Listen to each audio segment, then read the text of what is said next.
Keep streaming. Weekdays at 7 p.m. Eastern, 4 p.m. Pacific on Fox Sports Radio. FS1. Call your friends and ask how they doing. To find FS1 on your television, go to foxsports.com for details. Boom. Trust your eyes. FS1.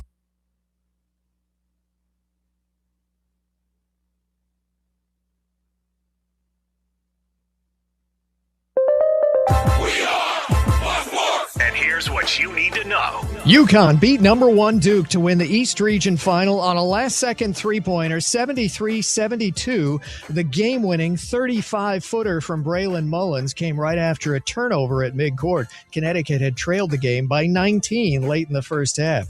One seed in the Midwest, Michigan, pounded Tennessee 95-62. St. John's coach Rick Pitino signed a new contract through 2030. In women's regional finals, victories for UConn and UCLA.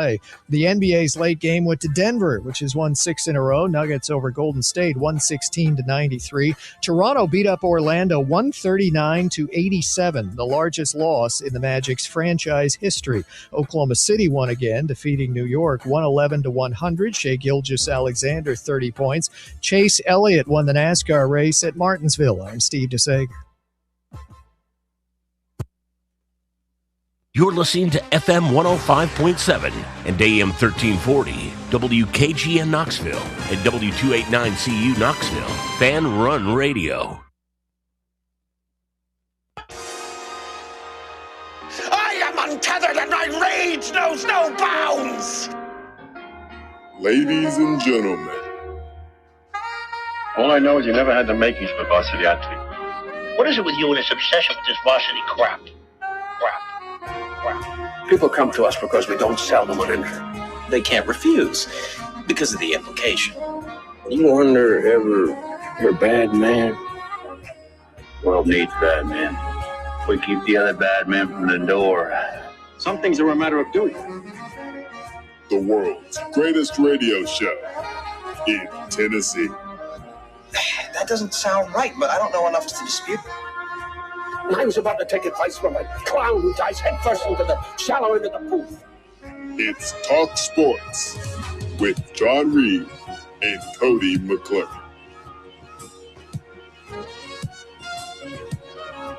If it is to be said, so it be. So it is. So it is.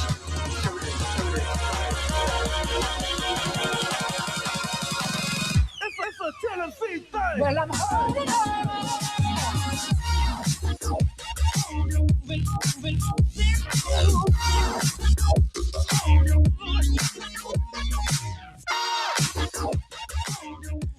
Back in the booth, back on the airwaves, coming at you live from the White Claw Hard Seltzer Studios. No John Reed, as you can hear. No Cody McClure. They're dropping like flies around here, but we got a P-team-led Talk Sports this Monday, March 30th for you. Could have been a historic version of Talk Sports, guys, but here we are yet again after a third straight Elite Eight loss for this Tennessee team. I think a lot of our fan base would have taken this outcome, had you told them that a couple weeks ago, but still, with the way that this one has gone down and kind of the way that you've kind of gotten beaten down the last 2 years, it definitely puts a little bit of a sour taste in your mouths a little bit, but we're here to walk you through it. We're here to break it all down with you and, put a little postmortem on the season. We'll probably open the phone lines up at some point in this show and let you guys kind of give your thoughts on the season and everything that had transpired over the weekend. But we will start things off with who we've got here today. Brett Holander filling in for us. Appreciate that, Brett. Good morning. How are you this Monday morning? A lot of All Nation, a little down. It was a tough weekend. It was bittersweet, right? You got to the Elite Eight, but then you suffered a pretty demoralizing loss, to kind of go out that way. But again, I was one of the biggest critics for this basketball team, and they even surprised me quite a bit. A lot of my weekend was spent in the William territory of Memphis, doing some soccer stuff and and all that. So, I was a little distracted by all the outside noise and things coming into the game and stuff like that. But, it's still tough to talk about and all that. But, we're here to help people get through it, just like VR did yesterday, and we'll just continue it on today and all that. But, yeah, happy to be filling in. And, we got Bubba will – I don't know if you see what Bubba has on, but it's owed under review. Bubba's got the green under review jersey on. We should have asked Bob to come in too, and stuff like that. So, we fire up the old under review intro and everything. I know. I was like, Bubba, you should have told me. I know exactly where mine is. I would have worn mine, but I should have done a cold open for us to go. I was going to see if it was. I should have seen if it was in the folder. Yeah. So, but yeah, tough day yesterday. I'm sure we'll talk a little baseball as well. That was. I don't even know what to say about that stuff either, so it's not all great on Rocky Top right now, to be honest. So, but happy to get into it with y'all. Bubba, before we, get into all the bad news, how are we doing this morning, brother? First and foremost, to break bad news, I would like to issue an apology. Okay. But everyone, to break kayfabe here. That's what we say in the wrestling business. Yeah. Where we peel the curtain back a little bit. All right. We tried to do something a little bit different for Friday's show. Where we previously recorded the program, but did not realize that there was going to be an echo, which absolutely soured everything that we were working for, and that really sucks. So apologies for the Friday programming. Special thanks, though, to Will Warren and Seth Hughes. They still sounded great, but on my end, I don't know what happened with my personal computer setup. But, yeah, there's just a pretty bad echo, made it unlistenable. But aside from that, Sam, we're live, but we're barely hanging in there, it feels like. Barely breathing. I don't know if it's the weather, if it's just my poor immune system or what, but we're feeling another sickness coming on. The chest congestion is absolutely strong this morning. But it's all right, though. Thursday, I got to see some friends. Friday, got to hit the links. Lost my swing, though, because I got in my head. Now I just can't hit a golf ball anymore. You'll find it again. And then recently, though, I went for a walk yesterday. I felt like I had to. And I walked for 7 miles. Nice. Nice. But they cleared the path to my local walking trail. Okay. So that was a positive in my life. There we go. Yeah, I mean, that's probably what like a normal person should do. I thought about going out for a little walk myself, clear the head, but I think I would have done exactly what you did, Bub. I would have ended up walking like a half marathon, just pissed off and just walking around the city, just angry. I was doing that. I was listening to Voluntary Reaction, and I was kind of like, it was getting worse for a little bit. So I was thankfully that they ended it when they did, because it's like, just put me down. I went out and mowed the lawn. I feel like that was kind of the equivalent of just like getting angry and just wanting to get my mind off of it. Just did a classic mowing the lawn, like no headphones, no nothing, just kind of just noise. The sound of that mower, my gasoline, my grass, and that's it. Just me. Ear safety, Sam. Yep. Nope. I didn't want my ears to be safe. Honestly, I wish I, could have just shut my eyes off for the previous 2 hours too. But yeah, I mean, it was a fun weekend until it wasn't. You had a chance to go out there, get a win over your in-state rival in baseball for the weekend. Never basketball, seen anything like that series. You go get a win over Iowa State. You're riding high into Michigan. Lady Vols softball can't hit it anymore. It was just it really Vols is. Are dropping like flies on the basketball court. Yeah, more of that stuff. Yeah, I mean it really I hate is. to be negative, but it's like, what do you do? How can you be positive right now, Brett? Everything's school, Brett. Nothing's school right now. I mean, our it feels golf and our cross country is still holding it down for UT. It truly does feel like that. The meme of like, God gives you, the toughest battles or whatever, and then it's just like, why are you still alive? And it's got the little Tennessee hat on it. Like I thought we'd killed you by now. Yeah, man, comes at you fast. Well, Brett, I mean, did the soccer go well this weekend? Sounds like Bubba had a pretty solid weekend outside of Tennessee sports ball, but did we do good on the pitch?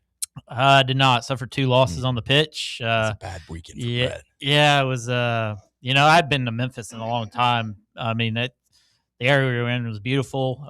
The school we played on Saturday was next level. I don't even know if parents afford to send their high school age kids to these places, and it's wild. But it it was a tough loss on Saturday, and then Sunday we kind of expected it. This team we played yesterday was next level good. I mean, one of the top club teams in the whole country, and so it was a neat experience to play somebody like that. But suffered a tough loss on Saturday. We thought we had it won, and then yesterday you just kind of go out there and compete and all that. Although my mind wasn't totally focused on that, it was hard to, I was like, man, it's a big game this afternoon, and things like that. But yeah, it was a tough weekend on the pitch, but it's still all I can ask for is they battled hard and stuff like that. So, but yeah, 0-2 weekend was a tough one to swallow. But Brett was on the soccer sideline and he's got his the stream on in his pocket and he just takes his phone out occasionally. And some parent starts to yell at Brett like, "What the hell are you doing? You're watching basketball, not coaching my kid." Well, the game was over. I was in the car listening to basketball. Okay, that's the worst. Yeah. I can't. At least it gives you the option, but my wife and daughter were in the car. I definitely had my phone up with the game videoing, but you got to be safe. So, but it was all right. Memphis was cool and any good barbecue. Ate some good barbecue and nice. And things like that. So, which spot did you go to in Memphis? It's called the Commissary. Yeah, Germantown Commissary. Well, this one was in Collierville. Okay, it was where we were, so gotcha. we had that one. But it was pretty good, and things like that. So. William gave me some suggestions, but I was canceled out pretty quickly on that. So, but it was a good time, otherwise. So, but outside the soccer, but yeah, it was a good weekend. I went to a concert on Friday night. Treaty Oak Revival came into town, and this was the wettest concert in the world. How we doing, Nashville? Yeah, and also these guys, I'll give them a little bit of, I guess I'll give them just a little bit of credit, or not credit, but just leniency here. Like they probably are just traveling city to city like every single day. They might have been in Nashville a couple of days before, but yeah, these guys clearly just living the rock star life, just hammered probably from one city to the next. They get off the bus. They're like, yeah, Nashville, here we go. Nashville, how y'all doing? And it's like, everyone around me was kind of like, did he just say Nashville? I'm pretty sure we're in Knoxville right now. And he proceeded to say it like 5 more times for the rest of the night. Yeah.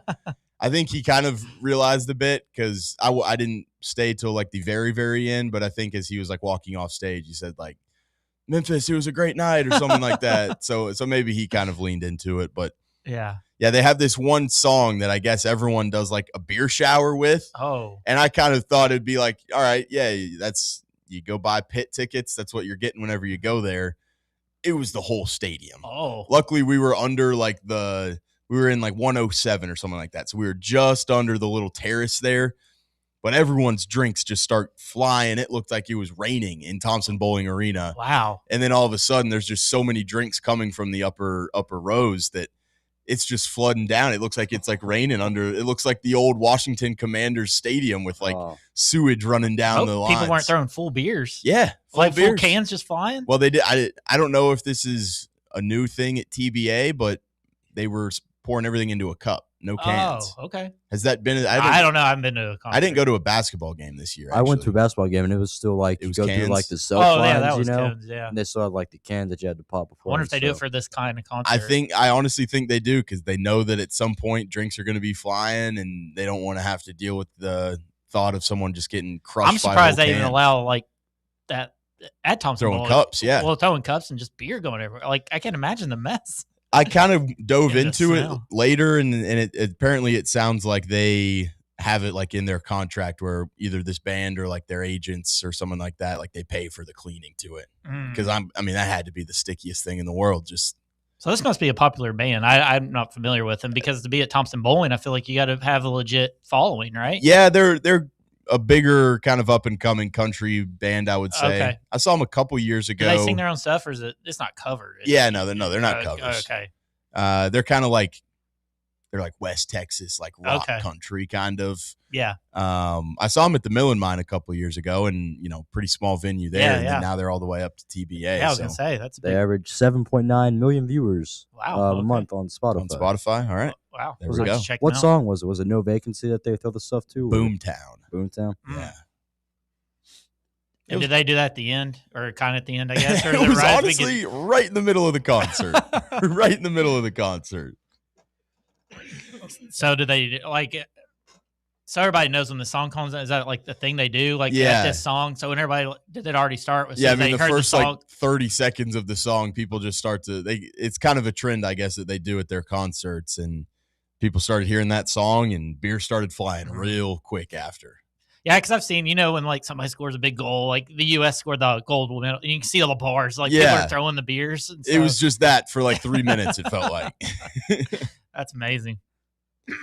You didn't end up going to the UFL game, did you, Bubba? No. But Friday, I mean, that's when I hit the links because it's I either had to pick between golf, which was here local, would cost me $0. Sure. I would have to drive 4 hours up to Louisville plus pay, for gas, ticket, gas, food, stuff like that. Oh, I never stay places, Brett. I drive back. Oh, okay. I didn't We're know. rugged. We're a dog with no collar. You drive. Or I was going to go watch my friend compete in an MMA event. But didn't do that either. Golf is a solid time anyway. Yeah. Absolutely. Which game? It was Louisville and the Birmingham Stallions? That was the first game. Oh, man. I mean, it was a classic. 15-13. 15 Plus, AJ McCarron, TikTok. I mean, yeah, you'll never get that one back. Where were you for the AJ McCarron coaching debut? I once got to play, and I wrecked AJ McCarron in an online sim racing lobby before. Yeah? Yeah. Did you talk trash to him? I gave him a go Vols. Just right at the end, or was it No, immediately when I saw him. Nice. And did he shut up for the rest of that round or whatever? You got to leave after that. It'd be funny if you were just talking trash to AJ McCarron for 20 minutes straight. He's just taking it on this racing game. You could tell him. Got underneath the skin a little bit. Yeah. Had to come on the mic. He said, "Really, man?" And then you leave. Hell's Musburger. All right. Well, I guess we'll officially get into it. We've covered what we did for the weekend, all the fun parts. Now we just got to talk about what went down in Tennessee's beatdown against Michigan. Stay tuned. On the other side, we will break down Tennessee's season, getting to a third straight Elite Eight, but still just coming up a little bit short. You keep running into these absolute titans of teams. It is just brutal to see at the end of every year, but we'll break it all down on the other side. Stay with us. You're listening to Talk Sports right here on Fan Run Radio. Big Orange Country's home for sports. This is Fan Run Radio. What kind of day is it? It's a White Claw day. Grab a pack, grab your friends. Everything else in life can wait. Your friends shouldn't. Let's go. White Claw. Grab life by the claw. Please drink responsibly. Hard seltzer with flavors. White Claw Seltzer Works, Chicago, Illinois. Welcome to Axle Logistics, where excellence isn't just a goal, it's an energy. As a leading third-party logistics company, Axle is powered by an award-winning culture built on a work hard, play hard mentality. Here, the drive for success is contagious and hard work never goes unnoticed. Whether you're just starting out or looking to level up, Axle Logistics is the place to launch your career. Join us and take your ambition to the stars. To learn more, visit axlelogistics.com. Hey, Vols fans, Cody Brown here. I grew up right here in Tennessee and know what it means when someone says, "I've got your back." That's why you can trust Farm Bureau Insurance of Tennessee. Whether it's your home, your vehicle, your family's future, or the business you built from the ground up, we will show up for all of your insurance needs. We are Tennesseans who understand what matters, which is doing right by you. Insurance is not all about just paperwork and policies, but it's about the people we insure every day. So if you want insurance that hits home, give me a call at 865-992-3871. Go Vols. Located in Knoxville's historic Old City, Barley's offers great food, live music, the best draft beer selection in town, and now your new favorite place to watch sports. Their indoor projector is perfect for any weather, and they've revamped their upstairs area with more TVs to take in all of the action. Their menu features hand-battered chicken tenders, juicy burgers, fresh salads, and the tastiest pizza in Knoxville. You can enjoy their happy hour drink specials daily from open until 6 p.m. Barley's Tap Room and Pizzeria. Are you ready for the start of a new season? Maybe looking for your team to go on a tournament run? Get game day ready with Crumble. Head on over to your nearest location and pick up 12 pre-selected cookies plus exclusive toppers. When you're looking for dessert options, there's no question about who you should call on. Our listeners already know. Last year, the Dubai chocolate was a home run, along with the brownie batter. Oreo crumb was another crowd favorite. What new flavor will set the standard this season? If you're in the Knoxville area, there are 3 locations ready to serve you: Clinton Highway, Parkside Drive, and Maryville. Download the Crumble app to build your best lineup and vote on the best combos. You can even put your bid in to request a new flavor. Order in the app and slide on over to your nearest location. Tell them Fan Run sent you, and as always, it's for the fans, by the fans. Don't miss the cookies.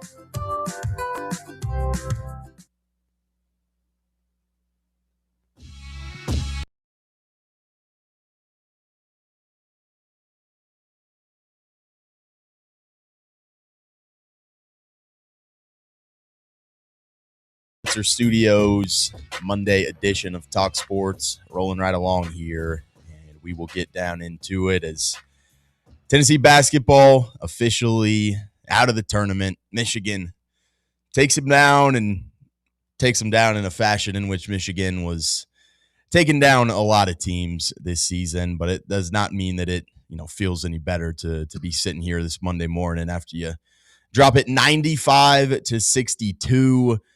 You were kind of in it there, for the first, I don't know, half the game, 8 or 9 minutes maybe. And then, honestly, you had a chance there. Brett really, you had Jacoby Gillespie shooting a 3 to cut that lead down to 14 with a minute and a half left to maybe get it down to close to 11 going into half. And with the way that you shot it in that first half, I think if Tennessee took that game with an 11-ish point lead into halftime playing that bad, it'd be hard to tell yourself in that locker room, man, Tennessee doesn't have we got a chance in this one. We're out there, we're scrapping, we're not playing good, but we're still in this game. And that kind of just felt like the story of this game was just missed shots, just another bad night offensively shooting the basketball, but then just B, the defense that you've been able to kind of lean on all year long. You run in just to a buzzsaw like Michigan, and it is pretty hard to play from behind like we did against Michigan pretty much for the entirety of that game. Yeah, I'd be hard-pressed to find a game where Michigan played better too, because what they did yesterday was just was crazy. I mean, you're up 16-14, and they go a 21-0 run. I guarantee you Barnes has not had that happen to him hardly ever. He even used timeouts when it was a 10-0 run. I think he used 2 during that run almost. And, it's just Michigan is just a team we haven't seen all season. The ball movement was crazy. Arguably the best player we've seen all season. And Axelberg was just on, and we just had no answers. And the one thing you pride yourself on is at least playing good defense if your offense isn't there. But like I said, their ball movement, the refs seemed to get in the way a lot. It seemed like a lot of foul calls. I think 12, 13 fouls in the first half of the game. Parr's got 3. And it was both ways. I mean, Mara picked up 2 early. They had some guys in foul trouble as well. I think Morris Johnson picked up 2. So it wasn't like it was completely lopsided. No, I didn't see it. So I don't know if all the fouls were legit, questionable, whatever. But it just seemed like there was no rhythm to the game, at least early on. Just a ton of foul calls, and you just never could get in a rhythm offensively and things like that. And they're a big team. We weren't able to get on the glass and do some things we can hang our hat on and things like that. So overall, it was just a really tough day. And again, another tough loss in the Elite Eight. And the draw was good up until Michigan. You wish you had a little help. Somebody knock out the 1 seed. And we're all rooting for Bama the other night for this reason. Exactly, and stuff like that. But you just caught them on an off day or on an on day, and we were on we didn't have it offensively outside of Jacoby, really, and things like that. So just tough day, and just ran into a buzzsaw yesterday. Bubba, big takeaways from this game. I know that offensively it clearly wasn't what you had, but did you feel like Tennessee at any chance there, kind of in that first half, trying to kind of claw yourself out of that hole? Did you feel like you had any sort of hope for Tennessee to go try and make a run and string some buckets and some stops together? Sam, I hate being the man in the chair in the corner. I absolutely hate that feeling. No, I mean, I fired up. The way the game starts, Jacoby gets that weird still, and he's on the ground, and then he passes, and you're just like, oh, my gosh, this is electric. We came out to fight. We're ready. And then the shots just start missing, and it's like, oh, okay, what's happening here? And then it's weird because, looking back at this, we tied for rebounds. We out-rebounded them offensively. And typically, whenever we, out-rebound somebody offensively, it's a positive result for us. But defensively, they controlled that completely. It was a looks like 34-23 defensive rebound ratio, but we're both tied at 42 apiece. Looking at the box score here, whenever Michigan started kind of in that 20-0 run, I was just getting frustrated, Sam. The common sense thoughts were not there. A lot of words are being thrown around my household, fists being shaken. You try to pinpoint every little ticky-tacky foul to try to feel better about yourself. Like, oh, the travel right there. The one takeaway is that our guys are kind of soft.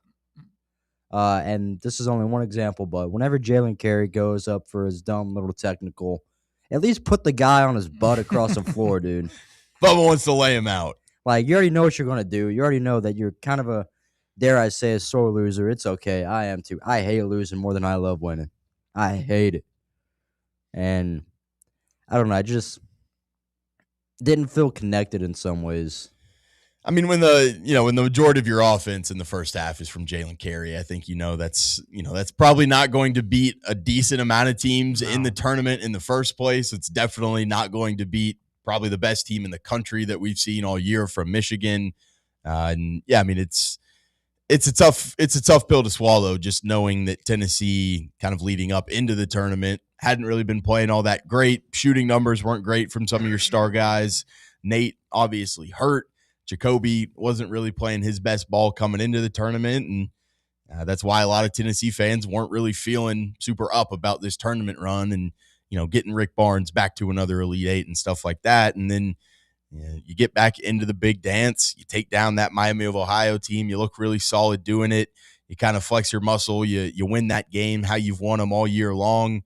You then are able to get into that next round against Virginia. I think a lot of people didn't have Tennessee winning that game, and you look great offensively. Jacoby Gillespie looks awesome. You're starting to play better defensively. You're feeling like you can go make a run. Brett, you talk about, Michigan. You're hoping that you can just get that buzzsaw team to get knocked off. You kind of saw that. It felt like you had that feeling a little bit with Iowa State, knowing, all right, we're running into a really good Iowa State team, but it's without their best player. We can go do something with this guy. And obviously it did make a difference in that game, and Tennessee's able to get past that one. And then you just get back into those Elite Eights, and you're just still going toe-to-toe with the boogeyman, and you kind of feel like you got to play a perfect game to even stick around with them. And obviously you had anything but perfect in that first half, as Gillespie goes 2 of 11 from the field, 2 of 8 from 3. You go 3 of 13 from 3 as a team, basically. And kind of like you said, Brett, with the way that Michigan was playing offensively, you just had to play pretty much perfect basketball, and there was just really no chance to kind of get back into it there. It felt like a clash of styles, because it's like we try to play bully ball. We've been trying, but then they out-bullied the bully. Yeah, they kind of try to play bully ball too, but I think our problem, Bubba, was they also love to get out in transition. Yeah, and when you went into that 4-minute stretch where you had no field goals, it was pretty easy for them to go get out in transition, grab some of your misses. You weren't able to hit.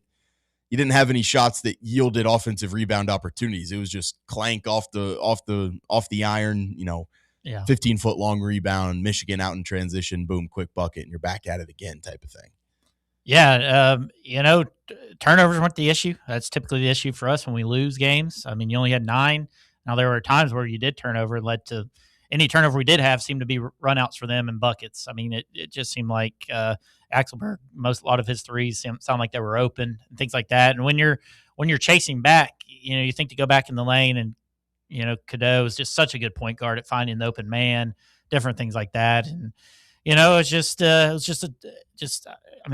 tough day. And, you did struggle against some of the better teams on your schedule this season, and things like that. But again, it's just a tough day when the shots aren't falling, and it doesn't matter how good of defense you play. And it's just, having to see their scrubs come in and hitting threes, and Charlie May out there. God, it's just, that was a slap in the face. And it's just, it's just tough, man. I don't know this Goodman, like what are we doing here? Like I don't know. It's just disappointing to be on the national stage again, the standalone game, Elite Eight, and it's just you crap the bed again, and it's tough. I don't know what's going to change. Maybe you just need better luck when you get here. I mean, but to be a 6 seed and struggle, and for Barnes and them to do the coaching job they did this year to get you there is just, we can speak about the negatives all day from the game, but you got to think about the positives as well, what this season was. And I know me personally, it's just crazy to even be talking about an Elite Eight loss, as much as it'd be great to be talking about a Final Four berth, but you got to acknowledge what Barnes and company did this season with coaching changes and a new roster and different things like that. So for as much as this one hurts and as much as, I think our fans are upset of yet another year kind of knocking on the door to kind of do something that is unprecedented at the school and falling a little bit short, I think you're right, Brett. Like, I think this is, if not one of the most impressive coaching jobs from Rick Barnes in his tenure here at Tennessee. When, you talk about all that roster turnover that you had, you lose so many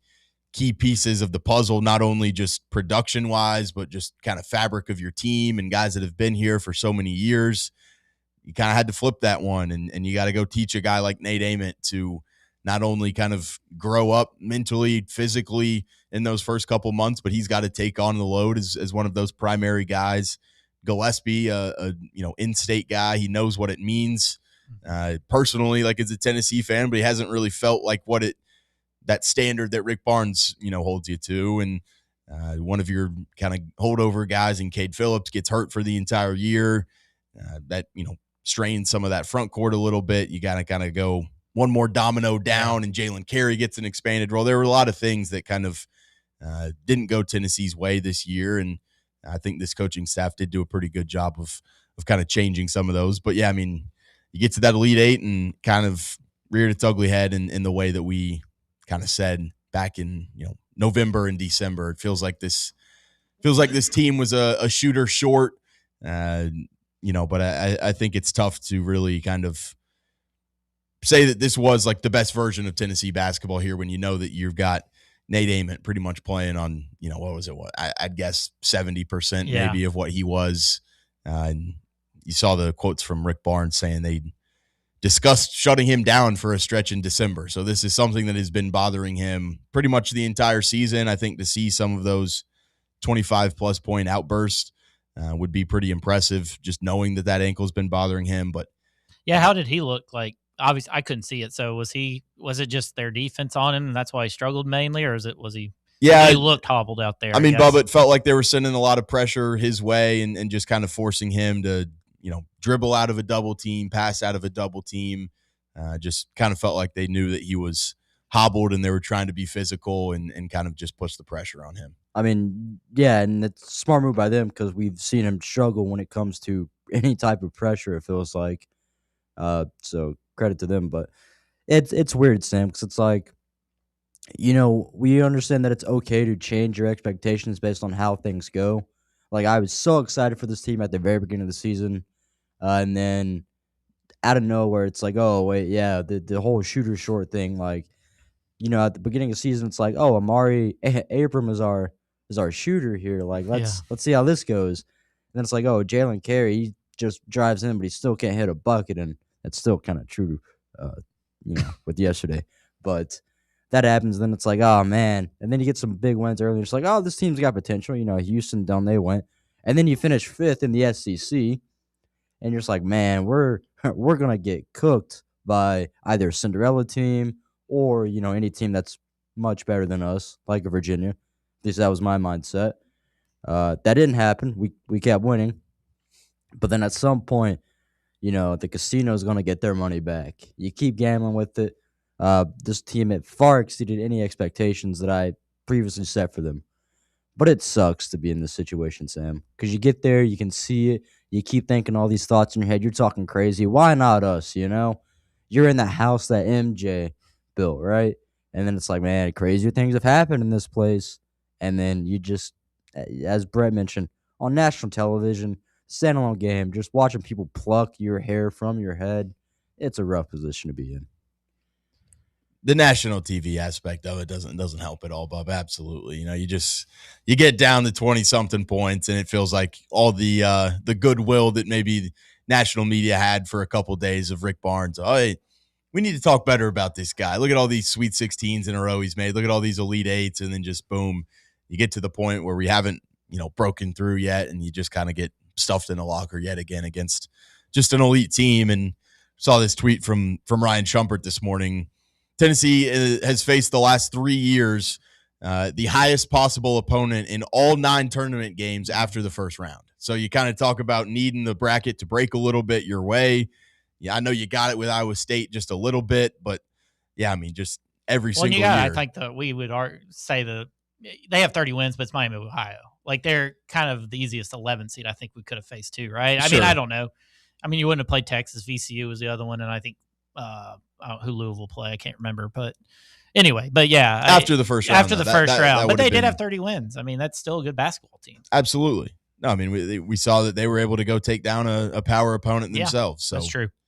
But yeah, I mean, I just think the tournament's a weird thing, man. I know that it on this Monday after just a beat down like that, you feel like you've just got excuse after excuse, and Buck already in here miserable in the chat.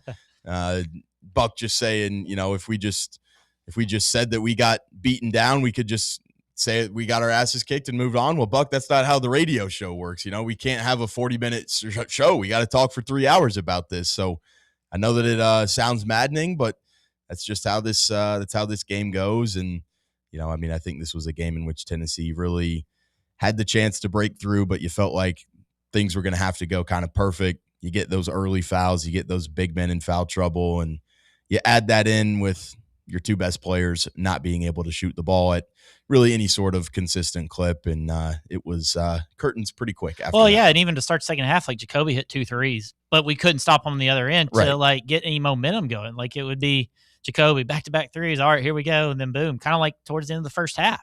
Like you were starting to do things right. You just never, make a shot, but you also could never get a stop. And that was just, I think Barnes even mentioned it, like during their 21-0 run, like somebody's got to get at least to the foul line. You got to stop some momentum other than me calling a timeout and things like that. Like normally that's a Nate thing. Like Nate attacks the glass, just contorts his body, gets fouled. Like end wasn't able to do it all night. We had turnovers during that, and stuff like that. But when it comes down to it, to beat the elite teams, to get to Final Fours, you have to have elite players all the way through your team. Like they're bringing McKinney off the bench. He's scored double figures in like all their games this year. Like Gale, like it's just, and things like that. Like we're bringing Berg off, and like Henderson, like we're just not our starting 5. I mean, and again, that preaches to what Barnes did this year and things like that. And some of and these guys you did bring in, it speaks a lot to Ament and Akpar and Gillespie and a lot of those guys, and things like that. But I think it probably opens Barnes' eyes up, and I'm sure we'll talk about what's next for the Vols today and what we need in the portal and things like that, because I think the writing's on the wall that, Gillespie needed help out there. Yeah. And it doesn't have to be a shooter, like just a scorer, just somebody to go get a bucket when you need one, and things like that, like, and things like that. So, but again, it's Elite 8 appearance, and we're nitpicking, and things like that, but it does hurt, like you don't get to Elite 8 very often, and to do it 3 straight years, it's just crazy to even talk about. Not going to break down the doors to a Final Four with your team or your best 2 players shooting, 29% from the field combined. Oh, no, not at all. Yeah, never. To play devil's advocate, though, at some point, you got to kick open those doors. You got to get out. You got to figure out how to get to that Final Four, because it's like, yeah, it's nice, but you've also been to the Elite 8 3 times. And you haven't played well in them, right? Like, it's one thing to play these elite teams, but you haven't played well. Like, you could play – like, Connect played well against Purdue, but he had nobody help him. And then last year you ran into – you couldn't make a shot last year, I feel like. Like, Lanier was off in the first half, and Gainey might have been the only one that was doing anything. But, you are playing elite teams, but at the same time, what are we doing wrong in those games to where we're not even like competitive? We're not making shots. You have to convince yourself that you're also elite, which you should, because, again, you're there. You've been there consistently. I think so many times when you get into the tournament, too, we've seen it. I know that it was a lot of the stars for Michigan yesterday, but it was also just kind of the sum of all their parts. You had so many guys just getting at least 8 points. All portal guys. Yeah, and I think the point here is that Tennessee's found the star guys, but you need, our kind of 3 and 4 kind of options there have been guys that are just maybe specialists in one sort of area, and they need to be a little bit more well-rounded, and guys that, I think we've seen it in the tournament a lot where people go win games off of the backs of players that you don't really expect to go out there and play well. And I think you kind of saw that in that Iowa State game. Like Jalen Carey played really great minutes. Ethan Berg gave you 20-something minutes, being able to ball handle and not turn it over. But trying to rely on those guys for 6 games in a row, it's pretty tough to go out there and win it. And so, Tennessee's able to go do it 2-3 games at a time sometimes in the year. But when you go out there and ask them to do it for game 4, 5, 6, whatever it may be, it becomes a little bit tougher, obviously. Yeah, and it also just feels like we're hitting on like one guy each portal cycle. Like we need multiple guys and some of them have been good portal guys, but we need like not connect. But you know what I'm saying? Like Lanier just fit it, and maybe that's because I think you've been doing what you can. I think Big Haslam open up that checkbook a little bit more for Rick. One last run here. Give the guy what he deserves. You've seen 3 straight Elite Eights from the guy. You've gotten that, what you're talking about, Brett. You've gotten that true elite scorer. Let's go get that true elite scorer. Let's go get 2 to 3 more really great scores that can go supplement that guy and can really just make his life easier day in, day out type of thing. Yeah, I mean, correct me if I'm wrong, but is Michigan's like whole like their starting 5 were transfer guys almost, or 4 of the 5, right? Pretty much, And maybe they had huge roster turnover, going into the season, and they had to do that and things like that. But, is basketball turning into where it's great to have those 4 or 5 year guys, but do you just need to go find those one, kind of like quarterback in college football? Do you just need somebody to come in there and do a job for a year, pay them, and go win a title or get to a Final Four? Is that just the next step for Barnes and Company? I think we need to go find a Larry Ellison. I think that's true too. We don't have those. That is true. Portnoy that just kind of like what's his name, Cuban. For Indiana football. We don't unfortunately have one of those guys. That's just like and things like that. Maybe Danny's like, we're good. We're doing all right. So now as we come to the end of our first segment here, Brett, we have come to the root of the problem, as we have said it here on the show multiple times this year, Bubba. It's not, Rick Barnes and this coaching staff. Sell the Browns, Mr. Haslam. We need more money. The Browns are a sunk cost. They suck. They're never going to be good. The AFC, way too good. You're not going to go get relevant here soon. Sell the Browns. Nobody likes you that you're owning them. Nobody's a fan of the Browns. You want to go put your trust in Shedeur Sanders, or do you want to give one last run to Rick Barnes and get him across the finish line, get him that Final Four, go try to build him a national championship team, sell the damn Browns? All right, we'll go to break here on that. On the other side, we'll come back. We'll kind of talk about maybe what this team needs to do next year, as we have gotten confirmation from Rick Barnes that he is back. We'll talk a little bit of roster construction and maybe what we kind of feel like Tennessee needs to do to kind of get over the hump and let Rick Barnes get that coveted Final Four for Tennessee. Stay tuned. On the other side, we'll discuss that next. You're listening to Talk Sports on Fan Run Radio.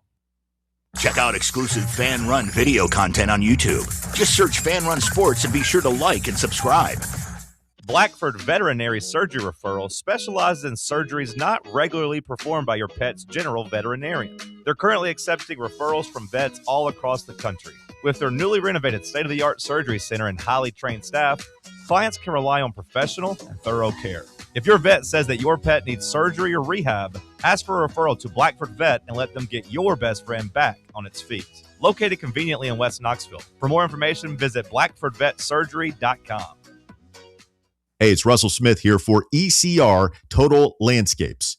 I had the ECR crew out to my house last year to remove multiple trees on my property, and I couldn't be more satisfied with the work they did. Not only did they cut down several trees that were too close to my house, they also grinded the stumps and cleaned up the work site, leaving my yard looking better than before.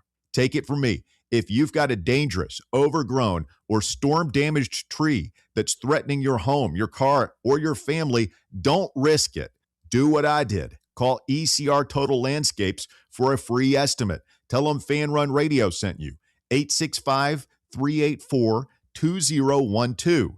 That's 865-384-2012. Your local tree cutting experts. These guys get the job done.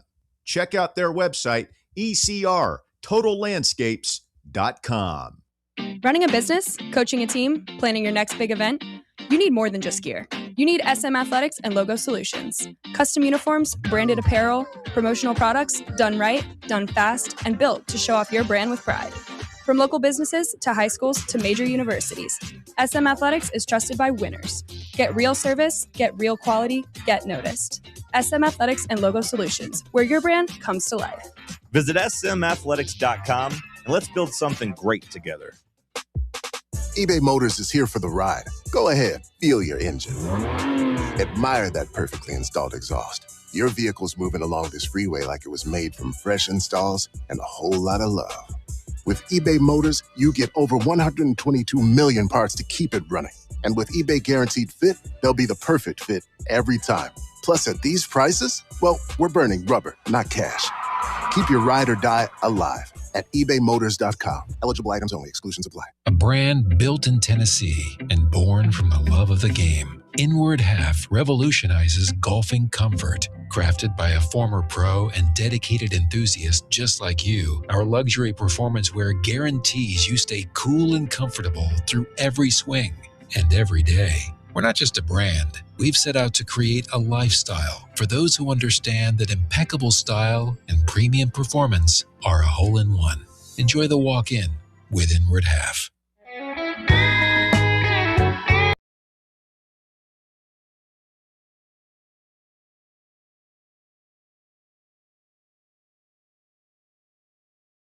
I've been back here on the program, hour number one of this Monday edition of Talk Sports, rolling right along. And we will close off this hour kind of talking about maybe the future of this Tennessee program. We got the news in the post-game press conference that Rick Barnes is back. Good to know that Rick Barnes locked in, like you said, Brett, ready to go. A guy that we've discussed it over the years. You know, it's the transfer portal has kind of revived Rick Barnes a little bit and has kind of injected some life late into his coaching career. It has elevated him, you know, in the last couple of years here, really being able to kind of go grab those star players out of the portal. You talk about Dalton Knecht, Jazz Lanier. You got Nate Ament this year. You got Jacoby Gillespie. A lot of top talent that Tennessee has been able to get. 3 straight Elite Eights, though, where, you know, you get that top talent and you run into really, really talented teams that are able to kind of shut off some of that top talent, and you're forced to go to other parts of the Tennessee roster. And does kind of feel like compared to some of those other elite teams around the country, you're falling just a little bit short in that aspect. I think some of it probably is funding. I think, you know, some of it just kind of goes hand in hand with running into just absolute buzzsaw teams that not a whole lot of people are going to be able to beat in the first place. But Brett, as you kind of sit here now on Monday and you're now into off-season mode, but you do know that Rick Barnes is back, and I would assume this is maybe his last year. If it's not his last year, probably got maybe 2 more left in the tank. You're coming to an end with Rick Barnes, I guess, is my point. What would kind of be your plan of attack? Who are you trying to re-sign off of this current roster in terms of NIL standpoint? And, you know, what are kind of, I know that you're not going to have the exact guys that you want on this team, but what kind of positions and what do you feel like is going to take Tennessee from being that consistent Sweet 16 Elite 8 team to into that Final Four conversation like we always want to get to? Yeah, you know, there's a lot of questions on this roster. Obviously, you're going to lose a few guys. Your Ukpars, your Carries, your Gillespies, probably Nate Ament. I know John's, you know, leading the band as far as is it smart for him to come back to school, you know, and things like that. So who really knows?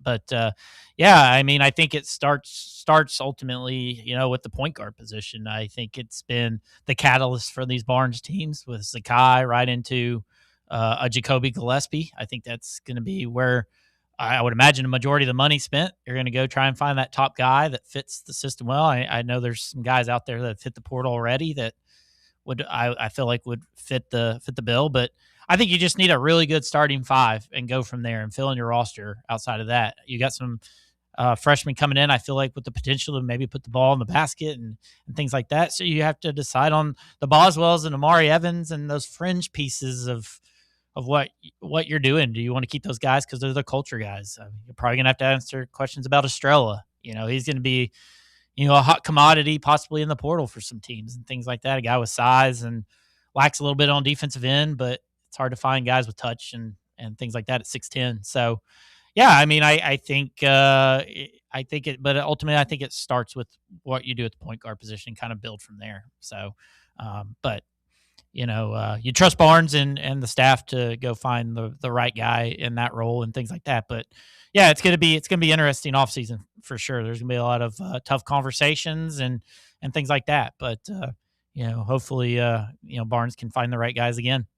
Bubba, are there any guys that are kind of currently on this roster that you say I can't go into the 26-27 college basketball season without having these guys on my team? Are there a few kind of DNA fabric guys that you need to kind of hold that locker room, keep that Barnes culture together? Nate Ament. Nate Ament. No, I think that's a great idea. Honestly, I'd like the idea of keeping a Bishop around. Definitely want to keep Amari Evans. And if we're being honest, between Cade or Estrella, I think they're kind of one and the same. So one of them, doesn't matter which one, whichever one's cheaper. And then I kind of like Ethan Burke. He grew on me a little bit here. Oh, gosh. His tournament run made you want him for one more year? Get that money back in your pocket, buddy. Come on. You can't have all these guys plus the incoming freshmen. You can. I think that is the problem there, Brett. I think it's sorry. No, you go ahead. I was going to say he adopted Rick Barnes' mindset and culture at the end of March Madness, because when Rick's talking about how he's working through it, he's got all this other stuff happening in his life, and he's still not quitting on this team. And that quote kind of Rick's like, yeah, this is the guy that we're changing. We're changing him. I think to Brett's point, that's probably a guy that you're saying, hey, if you're good being the 9th, 10th man on my bench that doesn't really get in and play a whole lot, and you want to be that culture guy, sure. But if I'm having to, cough up, I don't know, $400,000 or $500,000 or something like that to keep you around. Let him go to Belmont. Yeah, I think I'll kind of use my money elsewhere, and I think that becomes kind of the tough part of it. You mentioned, Boswell and Amari Evans there, Bubba, and I don't necessarily one of those. Right, you're gonna have to pick, and I think that's kind of the point I was making there. Is some of these teams out there are going to be going hunting for these guys, and these guys are starters on a Tennessee team, and do you think that Bishop Boswell is a guy that is worth starter money for what some of these other people are going to pay him? And I've heard offers for guys like Estrella or something like that that are just astronomical figures. And so do you want to kind of take the chance on maybe going away from some of those DNA fabric pieces of your locker room that Rick Barnes really knows he's been able to mold over the course of a few years, but you have to pay more money for another year? Or do you kind of take the chance and say, you know what, I don't think this guy's a $1 million player. I'm going to go let him walk, and I'm going to go, take a chance on some guy that we are trusting an evaluation from in the transfer portal. I think that might be kind of the next step in terms of you can keep one or two fabric guys around, but you can't keep 4 of them around and then go ask to pay 6 guys out of the transfer portal. And I guess did Barnes enjoy having the 2 bigs again as well? What does he want to stretch 4? Does he want somebody to spread the floor a little bit more? So if you get these talented, hopeful scorers coming in, because that could have helped Nate a little bit more this year to have a little more space to operate, sure. Like going small. And I bet if Nate was a little bit stronger, maybe he would have done that a little bit more, like which bigs does he want to keep? He might need to go get a rim protector. Estrella is 6'10", but can't protect the rim to save his life. Dwayne Brown, I don't think's there yet, and things like that. Bringing back Dwayne. Bringing him back for sure. I think he does. I mean, he's got to answer questions about Masamba. He's got to answer questions about Troy Henderson. Are you confident enough you can pull guys in and get that extra money, or do you let some of these fringe pieces walk and you only have like 7-8 guys you really trust throughout the season and not have 13 guys. I don't know. Like, did we like it better Zakai season when we're complaining, oh, we don't have the depth? But, I thought that team last year was better than this team. Even though we thought we had more depth, but I don't know how good the depth actually was. I'm worried that a guy like Masamba could become like a Cam Carr. Like a guy that we never really got to see, his potential here, which, granted, I get it. You look at the guys in front of you and all that stuff. You're kind of brought in late, from overseas pretty much, even though I think you went to school in Florida. But point still stands, like, with that, like, with the guys that you don't really know enough with, a Henderson, a Masamba, what do you do? Buck makes a very good point in the chat here in terms of that fine line between culture building with talent and just going out there and getting the best players, because he says Ament's going to be picked, Gillespie's gone, Akpar is gone. Where do you find your starting five? The portal's a crapshoot. Go look at Kim Caldwell, and I kind of agree with him there. I think this Tennessee team had some the Lady Vols last year. You had some girls that were locked into Kim Caldwell year one. You kind of got that juice of, hey, we've got a new coach that we can kind of get behind here, and then you get that taste of it. In year two, they said, all right, we're going to go buy a bunch of talent here, and it's going to work out the exact same way. And a lot of those girls didn't really mesh on that team. That they didn't have that chemistry, and they were clearly, kind of clashing all year long. I'm going to say that I think Rick Barnes can probably do a better job of creating culture, because he's got a tiny bit more experience in the coaching game than Kim Caldwell does, but I do think it's a great point. You can't just go out there and say talent. You do have to find fits for some of that talent, and Rick Barnes is not an easy coach to play for, as we've seen throughout the years. But I think this coaching staff just has to say, either we're going to sacrifice a little bit on that end and try to work a little bit more to mold some of our guys into our culture, or you just got to put your nose to the grindstone a little bit more in the evaluation process and find talented guys that fit that mentality that Rick Barnes wants. I guess what the biggest thing is, what's the budget? What are you giving to spend, and things like that. So that's the biggest question, because, you could argue you need a whole new starting five, for next year, which, because you're looking at the names that started yesterday, like, 3 of them are gone, and one you can hardly trust in Boswell.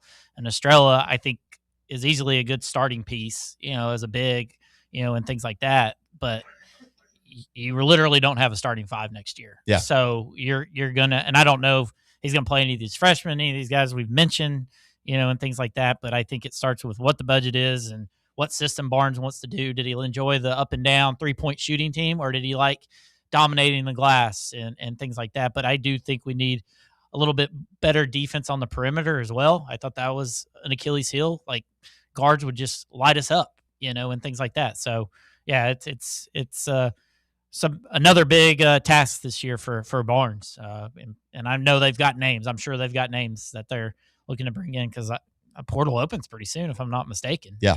So yeah, it's gonna be interesting. We heard a lot about it on voluntary reaction from our fans. I heard like 5 people, it felt like, say, you know what, screw it. I want all the money going to football and men's basketball, and is that where you stand? We'll figure out everything else as we go. We'll head to a break. We'll start off hour number 2. Bubba will give us some headlines, and then after that, we'll kind of dive into that conversation. Do you want Tennessee to just throw all their funds to go be a football and a men's basketball school?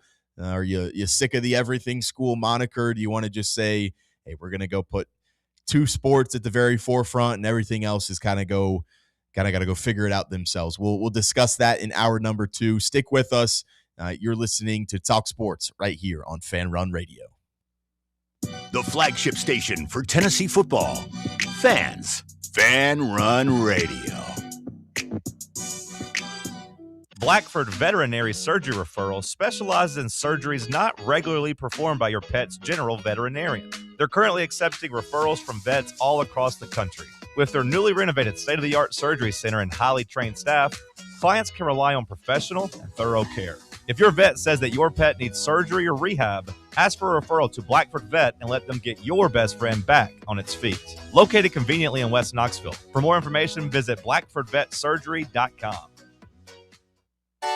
Citizens National Bank. Life is more fun with a Good Life checking account from CNB, offering extra benefits including bank travel. Travel with CNB to well-known travel destinations. They do all the planning so you can have all the fun. Isn't it time for you to start living the good life? Contact CNB today. Citizens National Bank.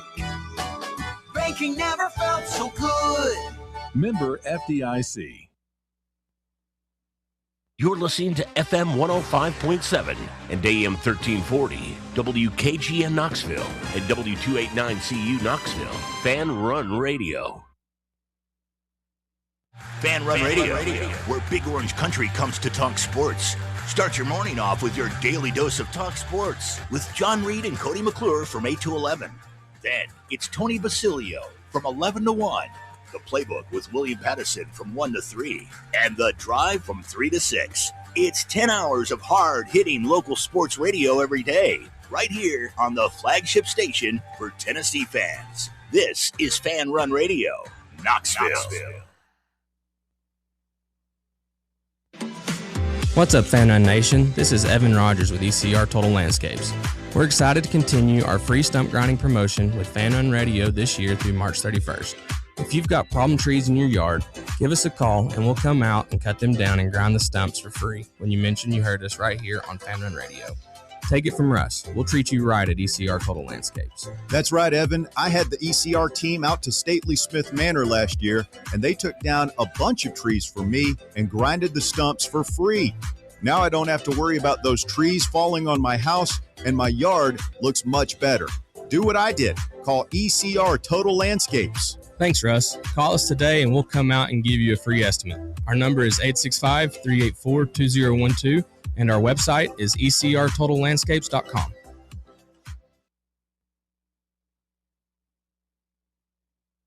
Would you rather have your team win in a sweep or in a dramatic Game 7? You're listening to Talk Sports. Dramatic Game 7. Let's take one of your teams, Ben. It can't be football because they only play one game. Who's your favorite hockey team? The Predators. The Preds, right? Ben loves the Preds. Best thing about watching the Preds play is what? Watching the Preds play. No, you know what I mean? You're wrong. With a seventh game, you get 7 games. And I don't know about you, but I'd rather watch 7 hockey games than just 4. Airing every day from 7 a.m. to 10 a.m. You have done this to yourself. All I have to do is kick away the chair, my friend. The most famous Predator series of the last 5 years when they swept the Chicago Blackhawks. And now Chicago cannot argue with Nashville ever because all they have to say is, hey, brooms. Buddy, brooms. Brooms. Sure, they beat the Blackhawks, but you remember what happened. Chicago, you trying to talk trash to me? You got swept. Brooms. On 1340 WKGN. Sweeping the team makes such a statement of, hey, we're better than you. When it's a sweep, you leave no doubt. There is nothing worse than losing a playoff game. And you've given me that pain. Is massive. And you've given me that pain 3 times. But no Game thanks. 7 becomes so massive. Brooms out, bitch. Just watch. Sweep. Sweep.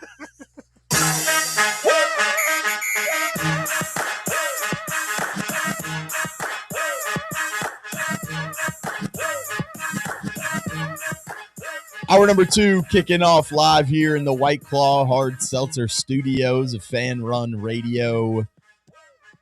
Bubba, give me some news, brother. There's so many things that happened this weekend that it's hard to keep track. There's so many.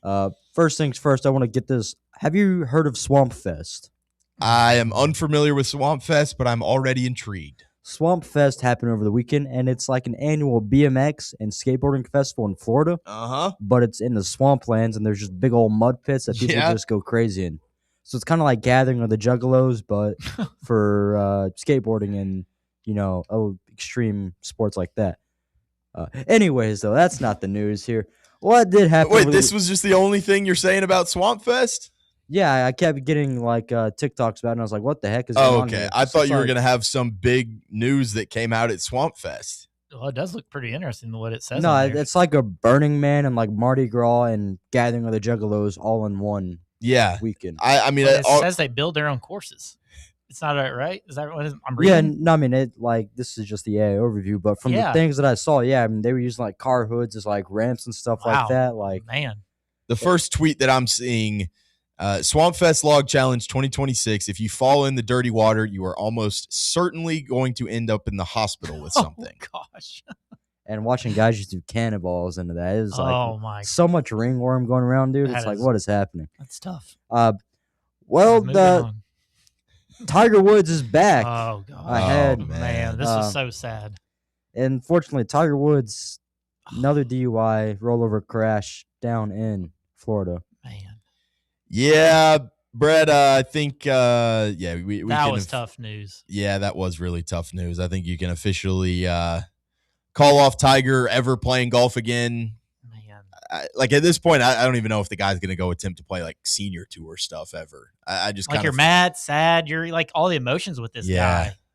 You kind of just feel like you watched him die almost, and he's like still alive. It felt like. Well, you just come off the TGL, right? Like it sounds like won't he play for the Masters? So you're starting like I don't care if Tiger goes and misses the cut. Seeing Tiger at Augusta is elite. It's must-see TV, and things like that. And then, oh gosh, this was just a gut punch, and you're just sad because he clearly needs help, right? Because it's not alcohol related. It's obviously much bigger than, and that's bad in itself. But like sounds like it's even. To you see the level. news that like the Secret Service doesn't allow Trump to like drive Trump's grandkids or whatever because of, I'm guessing, some of this stuff. I mean, you are right, Brett. Like it's not necessarily an alcohol issue with him. It does just seem like this is a guy that has had just his entire body is an operation. Like he's got metal and everywhere. Exactly. And I'm sure he's just developed kind of a nasty. That's probably why he was able to just casually get out of his car that was flipped over. Yeah. And he was not a scratch. Yeah, that video or the picture of him just on the phone with the car on the side. Like, did he just crawl out from the passenger side and just jump off the top? He looks like nothing's even happened to him, and he's out of there. And we say it 100 times over. These guys are worth billions of dollars. Like, get yourself a driver. Yeah. Like, hey, I'm sure he's got one downstairs, like a chef or a butler, or like a driver. Like, for a guy that has like bionic legs too, I would probably say like, dude, I don't really want to drive anymore. I'd rather just sit in the passenger seat and have someone drive me around. Did you? Because you saw the video of like, I think it was Floyd Mayweather. He just called up a pilot in like an Uber. Like, I want a private jet to an hour away or something like that. Yeah. I mean, and he might have been just going down the road to a friend's house. Like, I don't know, but still, like, it's crazy, man. But it is sad though. It really is. Yeah. I mean, what is it? One of the greatest athletes we've ever seen, and just can't get out of his own way. Yeah, exactly. In the world of college basketball, there's still a pretty big job opening happening. UNC. One guy will not be taking it, though. That is Rick Pitino, as he signs an extension. Honestly, I was kind of rooting for Rick Pitino to just jump ship again. Just go coach all the top programs. Yeah, just start over at another blue blood and see if he can kind of start them back over there. Imagine him in a light blue suit. He honestly, he would look pretty good in whatever what's that pattern that they call that for North Carolina? They've got some specific name for it, but yeah. I'm not sure. Yeah. I'm very interested in this North Carolina search, though. I mean, it does feel like at some point, if you strike out on Tommy Lloyd, I feel like they're going to like. Is that what they're waiting on? D. I would think, right? I mean, Otzelberger's been out. He was rumored, but did they get cold feet after watching his team? And is he really even a fit? Right. And like, I've seen rumors of Billy Donovan, like what's Chicago Bulls going to ultimately do with him, and things like that. Could that be an option? But I think it was like William and some of the other guys on the other show I'm on were like, can Billy Donovan really go coach college when your name's on the floor of another college team, Florida? Yeah. Like, can you really do that? But maybe he's been out long enough that it's not a big deal. I thought the Tommy Lloyd quote of him saying Arizona's going to have another good coach after me, I promise you. Like, did you see that clip from him? That was weird. I just thought that one was kind of weird. So I feel like that's a guy that probably, if not him, his agent has at least kind of been in contact, flirting with them a little bit. I don't know. And in this day and age, like, is it really a better program, than Arizona? Like, they're getting just as many good players, if not better players than Arizona, or at Arizona than North Carolina, easier conference. I think you said that on your show last week, Yeah. Is that a big thing for coaches these days? Hey, I can go win a conference championship and be a better seed in the NCAA tournament, but you're at Arizona. Life's pretty good out there too, I'd imagine. It is. It absolutely is. And I mean, I know there's a lot of pressure over there on that Arizona team to go kind of make it far this year, but I'd imagine the pressure over at North Carolina is far more than what you have over there at Arizona. I'd agree. I did see some clip off of, I think, Colin Cowherd's podcast. Take it with a grain of salt because it's from the biggest clown in the world, Doug Gottlieb. But oh gosh, he says that the rumor is Michael Jordan called Tommy Lloyd on Friday night about the North Carolina job. Well, I mean, that'd be hard to turn down listening to him. Yeah. I don't know. He'll have the mob come kill you if you don't.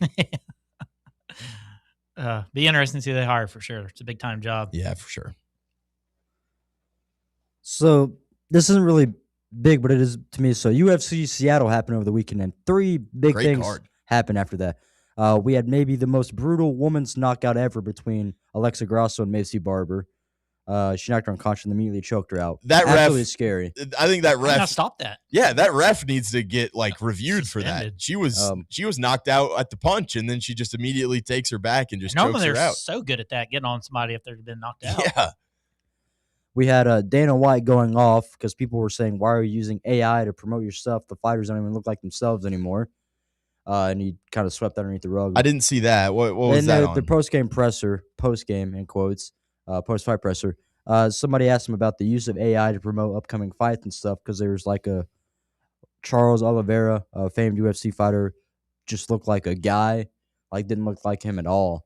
And Dana White pretty much said, hey, screw you. You're going to keep watching our stuff. We're going to do whatever we want to here, which I get it. I respect it. It's your business, but also easy, man. The negative stigmas around that. But that even wasn't the biggest thing. We had some mid-card guy get a whole package for retiring, but also the biggest thing, which I'm curious to see how the fallout's going to be. So the guy in the main event, Joe Pyfer from Philadelphia, who fought Israel Adesanya, he came out and he talked about mental health stuff, possibly taking his own life previously. But then it came out that he said that he cheated on his girlfriend. In the post-fight interview? Yeah. So we talked about that, and then how he, became really, down to himself with his faith and stuff like that. But that's kind of getting blown up now even more and more in the MMA world of things. 'Cause it's a guy gets a, biggest one of his career, then he admits to cheating on his, girlfriend / fiance, while also kind of talking about taking his own life. So people are now calling him one of the biggest manipulators of all time. And wow, just a very scary situation. So it went from heartfelt, hey, let's take this guy a little bit more seriously to hold up. We've looked a little bit deeper into this, and he might not be a great guy. Yeah. So now it's a pretty scary thing. 'Cause it's if he did, in fact, mental struggles, this is definitely something to keep an eye on, as the year goes for him and his MMA career. Very interesting. I did see that guy's post-fight presser. I didn't see any of the controversy about that. We so much stuff, man. We have Lane Kiffin being a clown, getting Toozy. What's new? The guy that could make it at Syracuse is coming to LSU. Oh, that's the rapper, right? The rapper. Yeah. We have Philly's Alec Boehm suing his parents. Huh? Yeah. Over? Un momento, por favor. I've got it here. Oh, mismanaging his finances. Yeah. Yep. So they just stealing a couple mil from his son? Basically, yeah. Boehm's parents use money from his own charitable foundation to pay their personal bills. Yikes. 7 years of this. LLCs they controlled, accounts he couldn't access, millions funneled away from a guy who trusted the two people you're supposed to be able to trust. The lawsuit is asking for $3 million minimum. That's nasty. Yeah, it's terrible. You'd think you'd be like, hey, son, we need to borrow a little bit of money. Yeah. Can you help us out here? Most of these guys will buy him a car, buy him a home, sure, pay off a home. I'm sure he's done a lot of that already. Yeah, and then they're going behind your back. And, I just wonder what took him so long to 7 years, though. Who's I mean, and maybe it's because they were managing his money and, he couldn't. An amount. You got to let it hit that certain amount threshold. 7 years, where's my money going? You got to see what at least going on in your account a little bit. we have a high school resource officer going under fire for hitting a student athlete. This video was crazy. I saw this. With like the back of his like stun gun. And nobody threw hands or anything like that afterwards. Why was that? I don't know what the situation was because they haven't showed the other camera angles. I'd be intrigued to see what transpired as to what made this resource officer act in this manner. The kid could have said something, but he's like got him in the chokehold. Yeah. And he's like kind of like standoffish, you know? Like people are like trying to calm him down. He's like, who's the other guy? Who's the other guy? And then he just bonks him in the back of the head. From what I read, this was from like the kid getting choked out was from the opposing school too. It wasn't even like that school's SRO. And it just looks like it's happening in like the parking lot after a baseball game, basically. I saw this video as well. This one was wild to me. It was like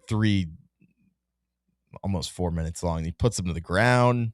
Looks like he's just yelling at him. And then finally you get some parents coming over or something like that. Who knows? Who knows? Anything else, Bubba? Jaden Ivey going absolutely bonkers. Hopefully things are well with him. He put out a 75-minute video of him talking in his car. 75? Yep. Over an hour of him just either having a breakdown or having clarity in his life. I did not watch it, so I cannot confirm that. And then maybe the biggest news of the weekend, Sam. Over 12 tons of Kit Kat products stolen while in transit. Yep, that is huge. What a huge heist. News. It is a heist. It is a heist. I was at the grocery store yesterday. And somehow, the supply chain, situation, not expected to be affected. That's already not true, Bob. I was at the grocery store last night. I was picking up a few things that I needed to get for dinner, and my girlfriend was at like the little register at the end, and she was like, "Man, I want a Kit Kat," and she couldn't find one, and I was like, "Yeah, it's probably because 12 tons. Is that what it was?" Kit Kat's official press statement says 12 tons. They're gone. They're gone. You can't find them. We found them like 3 rows down after that, but still. Yeah, what do you do when you heist all that? Like, it's probably hard to hide a truck. That's a fair point. I mean, just repaint it, camouflage it. I don't know. And you can't give away too many, because then you blow your cover. Yeah. Like you can't show up to the office that next Monday with, hey, here's like 10,000 Kit Kats each. Yeah. I want to know how many Kit Kats 12 tons is. When it's it's kind of like how many licks does it take to get to the center of a Tootsie Pop? I want to know how many Kit Kats is 12 tons. And I don't know. That's crazy. Wonder if it has an actual amount down, or is it just the weight? Yeah. Oh, Kit Kat had to release an official statement.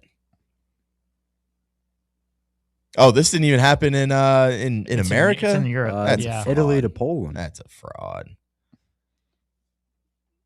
Imagine getting held at gunpoint for Kit Kats. Imagine being Arizona State defensive end switching to wide receiver. I did see that video. Clayton Smith. That guy's huge. Or is it like in the plans for him to lose some weight? How big was he? If you just look up like Arizona State wide receiver, I'm sure that will pop up. I mean, he's massive, Brett. He looks huge. Well, because Florida has that freshman tight end who's supposed to be like massive. Yeah. Well, he's like 6'5", like he's over 300, and he moves like he's 250. Yeah, surely that kid gets thrown into the O-line room or something like that, I right? don't know what. 6'4", 255. This Clayton Smith. Yeah. So honestly, he could drop. And he moved to wide receiver. Or tight possibly in the end. process, it could just be guys just having fun at spring practice, but it looked like he was taking some official hard cuts there. I mean, he's gonna be fun in goal line packages, maybe. Yeah. Who knows? Yeah. All right, Bubba, that satisfy your itch. You got a couple more, or are we saving those for hour 3? 2 aces happened over the weekend. Shane Lowry, right? Adam Scott. And Adam Scott. Okay. His third one ever. And then I think it's his first one in like 14 years is what it says. All right. There we go. All right. Well, that'll good headlines there, Bubba. On the other side, we will kind of get back into what we were talking about beforehand with a little bit of Tennessee basketball. We will keep breaking this one down. On the other side, stay tuned. You are listening to Talk Sports right here on Fan Run Radio. The flagship station for Tennessee fans. This is Fan Run Radio. White Claw is taking hard seltzer to new heights with White Claw Surge. At 8% alcohol, White Claw Surge is a stronger wave of refreshment that doesn't compromise on taste. Available in 4 bold waves of flavor like ripe blackberry, citrusy blood orange, zesty natural lime, and tart cranberry. Check out your favorite retailer in-store and online for the White Claw Surge Variety 12-pack and 16-ounce single-serve cans. White Claw Surge. Please drink responsibly. In a world filled with deadlines and screens, sometimes we forget the simple joys of life, days filled with special moments. At Inward Half, we understand the essence of these moments. Feel the difference between our breathable fabrics and flexible apparel as you disconnect from the hustle and bustle and reconnect with what truly matters. Inward Half. Simple luxury for on and off the course. Smoky Mountain Brewery is the place to be for game day. From the moment you walk in, it's wall-to-wall big screens, making Smoky Mountain Brewery the perfect place to watch the Vols or your favorite team in action. With locations in Turkey Creek, Maryville, Pigeon Forge, and Gatlinburg, you're never far away from a great time at Smoky Mountain Brewery. Try one of their world-famous microbrews like Black Bear Ale, Mountain Light, or Cherokee Ale. Juicy burgers, wings that bring the heat, and delicious handmade pizzas made with hand-tossed crust from the freshest ingredients and their own special sauce from a secret recipe, topped off with hand-grated cheese and farm-fresh toppings. And don't forget, those famous microbrews are also available in kegs for your next party or in 6-packs and growlers to go. So grab your crew and head to Smoky Mountain Brewery and tell them Fan Run Radio sent you. Smoky Mountain Brewery. Eat local, eat good. Vol fans, reimagine your home at Broadway Carpets and Flooring for any remodeling or building needs. With a variety of carpets, rugs, hardwood, vinyl, and stone, Broadway has all the flooring and installation options you're looking for, including pet-resistant products like Pet Perfect Carpet from Shaw Floors. Visit their showroom in downtown Knoxville or the location in West Knoxville located on Kingston Pike near Pellissippi Parkway today.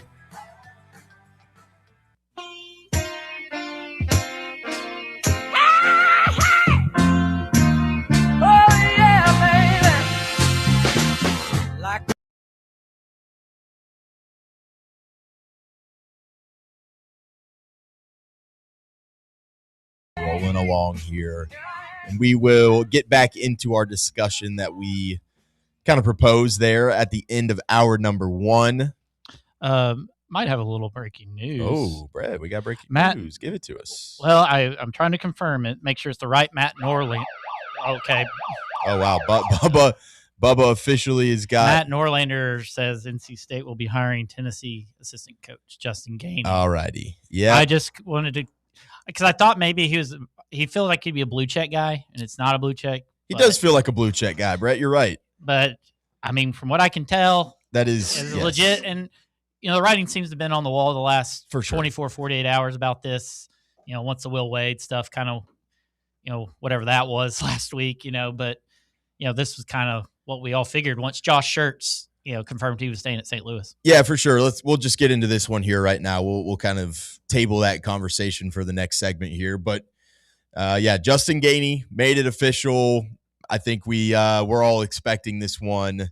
But Gainey, next men's basketball coach over there at NC State, definitely one of their, if not the top prospect for that job, you know, after some of those guys had kind of, that were active coaches had already said, no, thank you.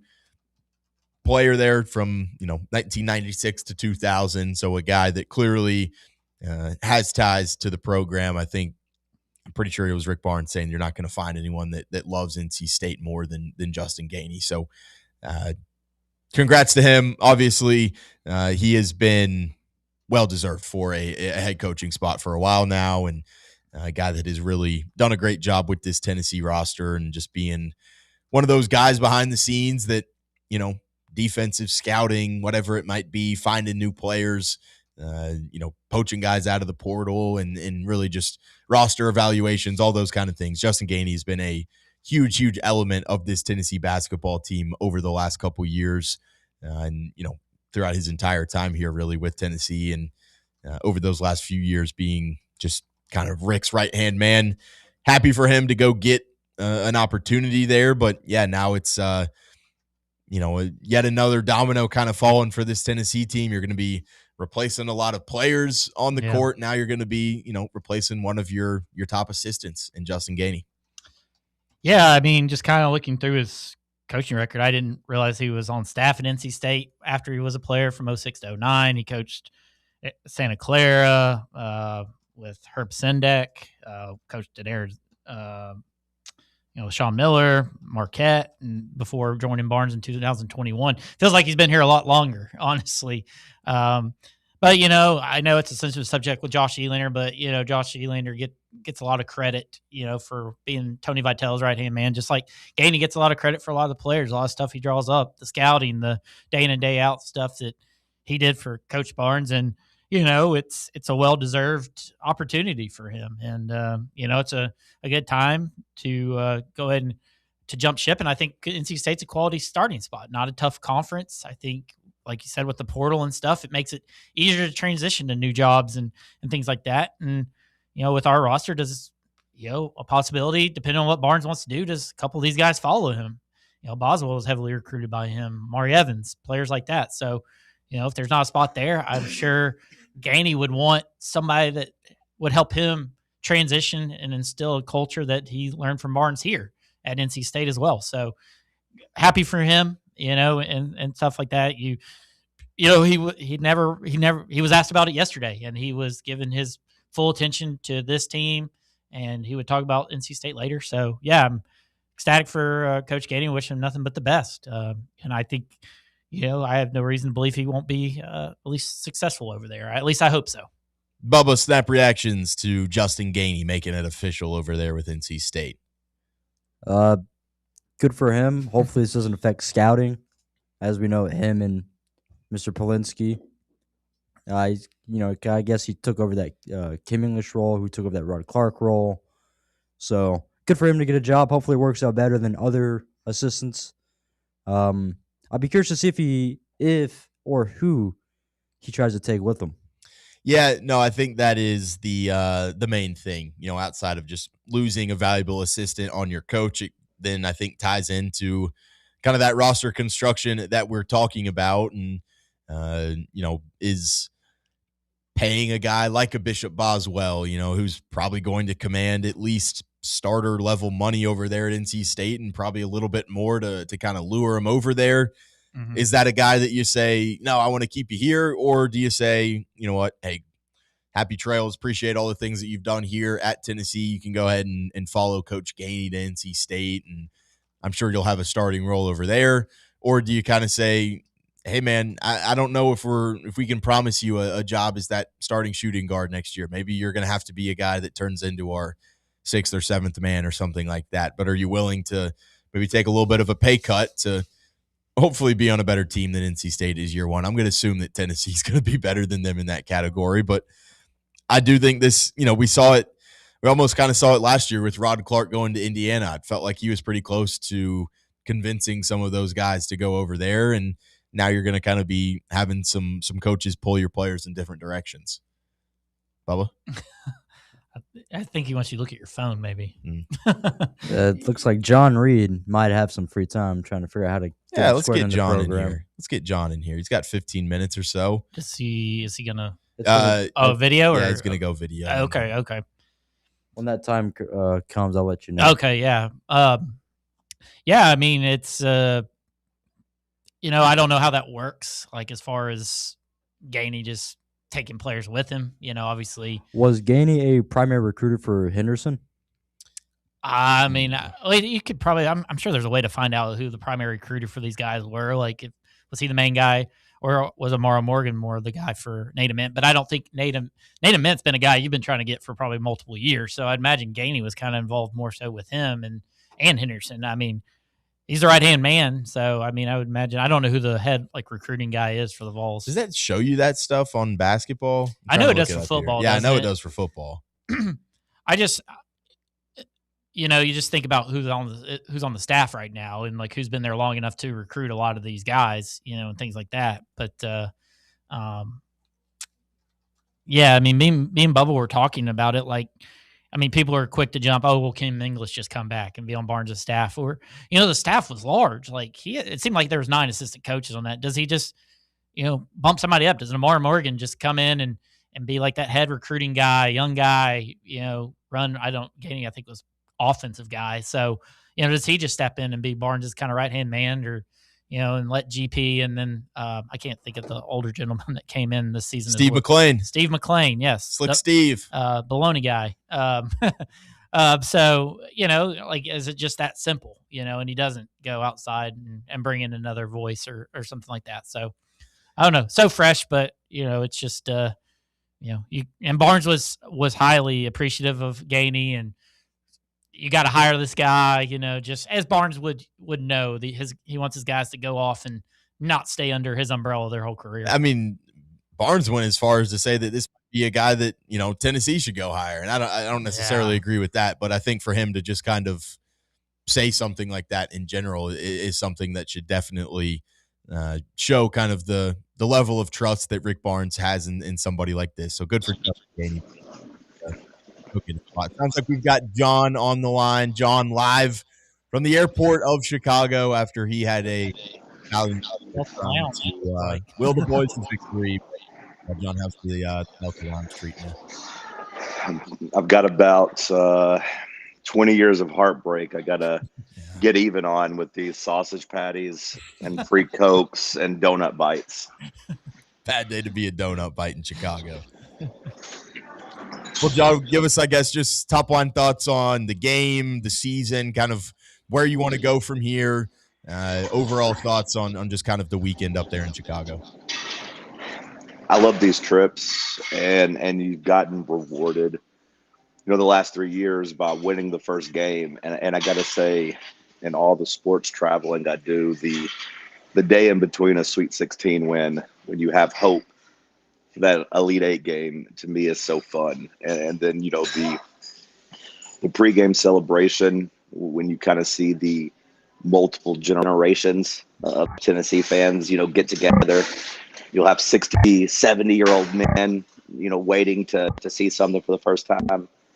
That's always pretty exciting to me. Now, unfortunately, the last, 3 times we've lost, and it's getting progressively worse.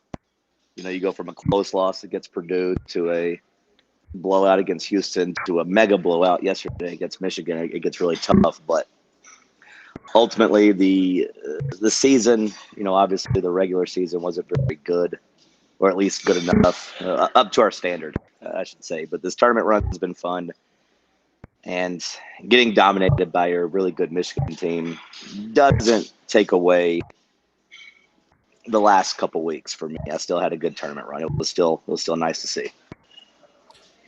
I saw that, you've been tweeting a little bit through this, just kind of talking about how, we need to go give all the resources possible to Rick Barnes for that kind of final push. What would be the offseason wish list, I guess, to kind of push Rick Barnes through that door and finally get him into the Final Four? And what does this roster kind of need to do to get to that point? It seems as if the new going rate from people I've seen talk about it in basketball, the new going rate is going to be anywhere from $14 to $16 million. Tennessee, I think, came in the $8 million range last year. So, first and foremost, it's going to take money. And it kind of sucks, but I don't think we should waste much time with the Lady Vol basketball program right now, or really the Tennessee baseball program. Rick Barnes, I said it last year, I'll say it again. For as long as he wants to coach at Tennessee, he deserves to have a loaded roster. He deserves to have a top spending roster building war chest. So I've said it, my wish list first and foremost would be for somebody to convince Nate Ament it would behoove him to come back to school. But I understand that's a very big long shot. You just gotta go get guards, man. You gotta go get guards. You gotta find guys who can play, and you're gonna have to pay them a lot of money. But go get guards and figure out which big men that are on the roster now you want to keep. As we've discussed the news of Justin Gainey officially getting hired over there at NC State, I think some of the talk has been how much money are you willing to fork out for maybe some of these returning players. I would imagine that Gainey kind of goes out there and is willing to maybe throw a bone to some of these guys to go and follow him to NC State. Who are the players that you definitely want to see return to Tennessee, and who are maybe some guys that for the dollar amount you probably wouldn't really bat an eye at leaving the program for next year?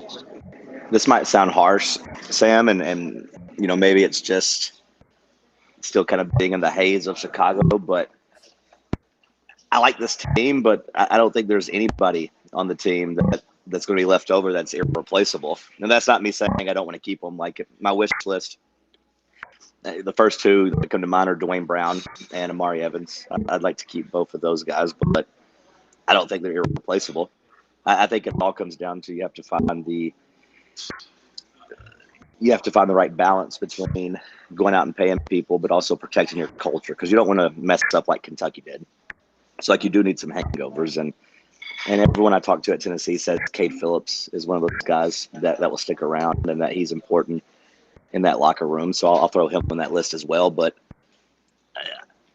I'm fine with whichever way they go right now. I don't have a panic meter really for any of the players, I guess I should say. How bad was the Tennessee fan base traveling? I know that we all have. It felt like it was quite the away game yesterday. Just having Michigan dominate us. Did you feel like the crowd had any sort of factor in Tennessee just kind of slipping into those kill shot runs and it just kind of being over from there? Did you feel like if you had a little bit more of Vol Nation backing you, maybe you'd be able to kind of get into that game at times? No, I felt that way against Purdue a couple years ago, and I felt that way against Iowa State in the first half. But no, I mean, it could have been 100 to 0 crowd support yesterday, and I don't think you would have had anything for Michigan with the way Tennessee played. I will say I felt like the crowd was better on Sunday than it was on Friday. Friday we were really outnumbered by Iowa State, and that was a little jarring. But yesterday I thought it showed up enough, and I didn't feel like that was the difference between us just not being able to make any shots, and it's frustrating. But that's the story every year as we kind of get to that level, and whether it be everybody not named Dalton Connect not being able to make a shot, or the last 2 years really nobody being able to make a shot, it's frustrating. What's your review on the city of Chicago after going there for the first time now? Maybe games aside, don't let that skew your opinion of the place. Yeah, no, I still had a good time even after yesterday, but Friday was a really good time.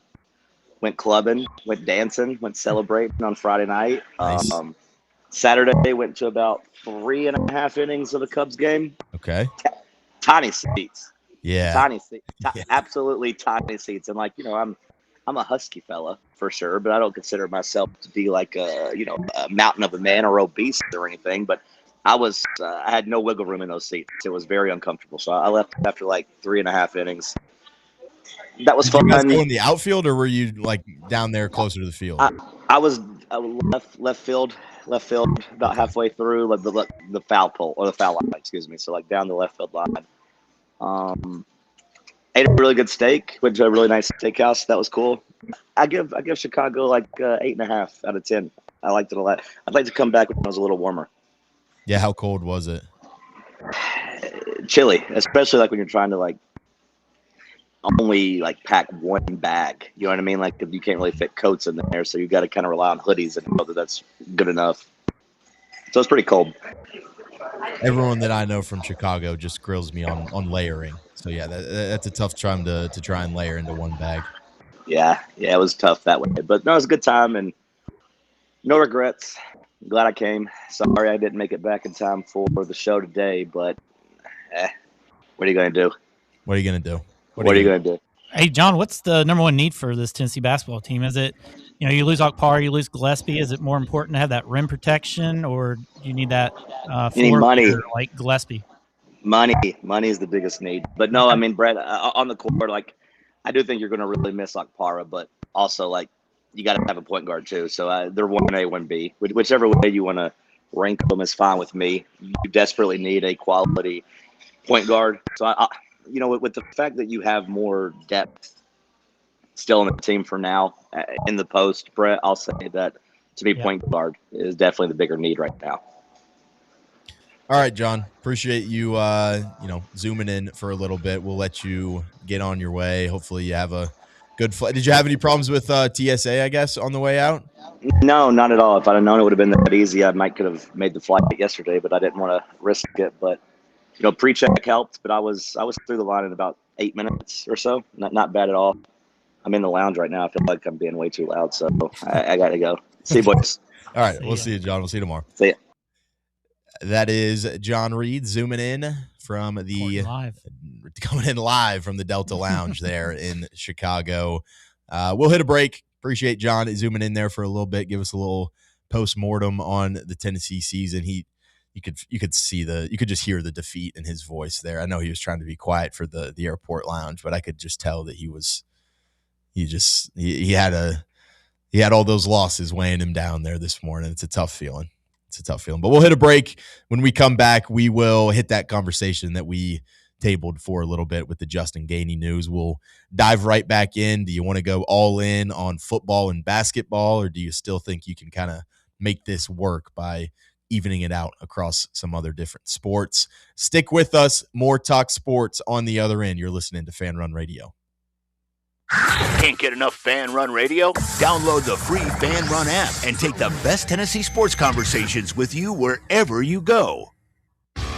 Fan Run Radio, the flagship station for Tennessee fans. This ain't no wishy-washy, limp-wristed, kale-eating, half-ass sports radio station. We're your in-your-face, truth-telling, say it loud, flag-waving, face-painting, hardcore, bring the noise, causing a ruckus, don't give a damn sports station.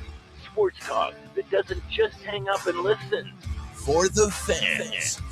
This is Fan Run Radio. Get some. What kind of day is it? It's a White Claw day. Grab a pack, grab your friends. Everything else in life can wait. Your friends shouldn't. Let's go. White Claw. Grab life by the claw. Please drink responsibly. Hard seltzer with flavors. White Claw Seltzer Works, Chicago, Illinois.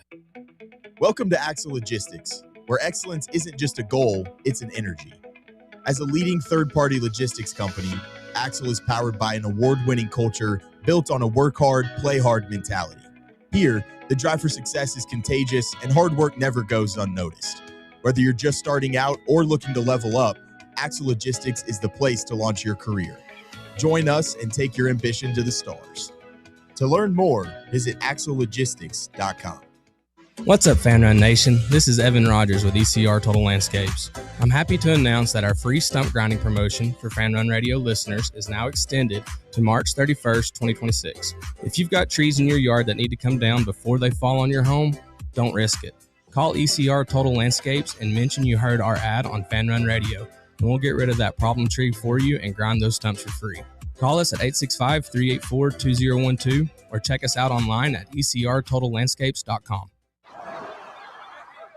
Hear that? That's the sound of your life. Perfectly imperfect. Beating in rhythm to the world you've created. But every time you drive after drinking, the music gets drowned out. Your life sounds pretty great. Don't let a buzz ruin it. Buzz driving is drunk driving. Don't drive buzzed. A message from NHTSA and the Ad Council.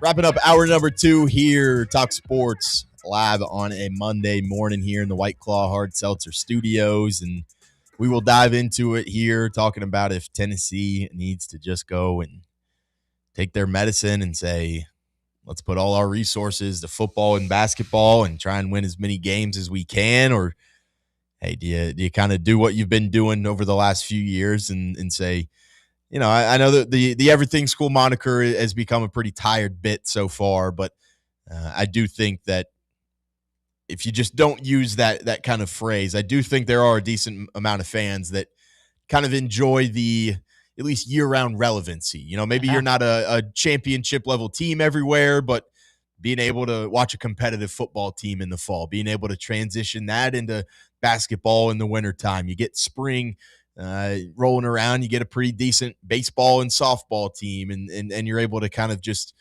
keep that thing moving. But on the other hand, it's not as fun when you're able to be relevant all season long, and then you kind of look up at the end of the year and you look up at the end of each respective season, and you don't have a lot of hardware to take home for each one. And, in the era of NIL and spending a whole bunch of money to go get some wins, I think the stress and that pressure just gets kind of amplified whenever you are kind of spending in every single area and you're not really seeing results in any of those areas, Brett. Yeah, it's a tough question. It's been amazing having the last 5 or 6 summers be filled with Tennessee baseball and, super regionals and Omaha trips and things like that. And maybe we're just prisoner of the moment of the way this baseball series just ended. And, you got, you get the 3 walk-offs and things like that. But, your big money sports are football and basketball. That's where all the income and allows you to go and get more NIL money for these players and stuff like that. I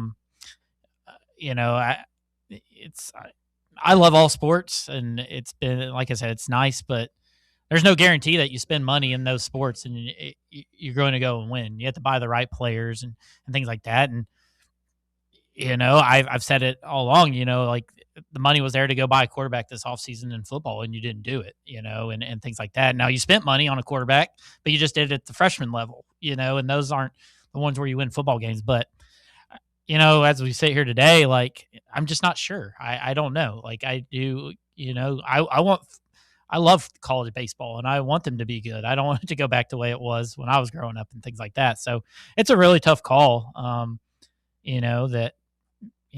does it outweigh winning a championship? And I'm just not sure, because there's no guarantee you win a championship by going and doing that either. Right. So I'm not sure. Bubba? I think we should just keep the money the way it is. And it's tough because it's like we knew kind of what to expect with this baseball roster and season. And Elander, his first chance, so expectations are still the same. And he came out and said it himself, But also in reality, you got to think him, first time ever, all these people that he trusts around him. Maybe there's a lot of talking heads kind of getting to him. So maybe that's kind of changing how the season went a little bit differently. As far as basketball, people fell in love with Kim Caldwell. And they're just like, wow, this system's so innovative. The Lady Vols can't keep up. It's like watching hockey, the way they keep switching lines out. And then you don't win. And then people turn on you. But as far as the money thing, I don't know. I mean, I thought our roster was pretty fine. I mean, we spent for an NBA lottery pick, as well as arguably one of the top 3 point guards in the country, and got him here. Yeah, I mean, and I think we all want championships at the end of the day, and I think it is just tough for some fans to kind of differentiate between the consistency of 3 straight Elite Eights and, just saying, well, why can't we get to the Final Four? I mean, it's tough to say that 3 straight Elite Eights is not good enough, because you saw it. There's 3 programs or 2 programs, I guess, that have made it there. Yeah. And it's Duke and Tennessee. There's 3 that have made it to those Sweet 16s, and it's Duke, Houston, Tennessee, and Alabama, I thought was the other one. Was it? Sweet 16? Yeah. It was either Alabama or Houston. I can't remember. I think it was Alabama. I'm not quite sure on that. But point still remains. Tennessee was in that group of those teams that have been there consistently the last few years. And, say what you want about not being able to break through, but consistent success to me is success at some point. And, that's sports. Sometime at the end of the day, you're not able to bring home a championship. We've seen it with this Houston team that knocked us out last year. I mean, that was a group that had all the makings of senior players, really talented players, a great coach in Kelvin Sampson, and they're not able to go get it done. Kelvin Sampson hasn't been able to go get it done all the way in his career.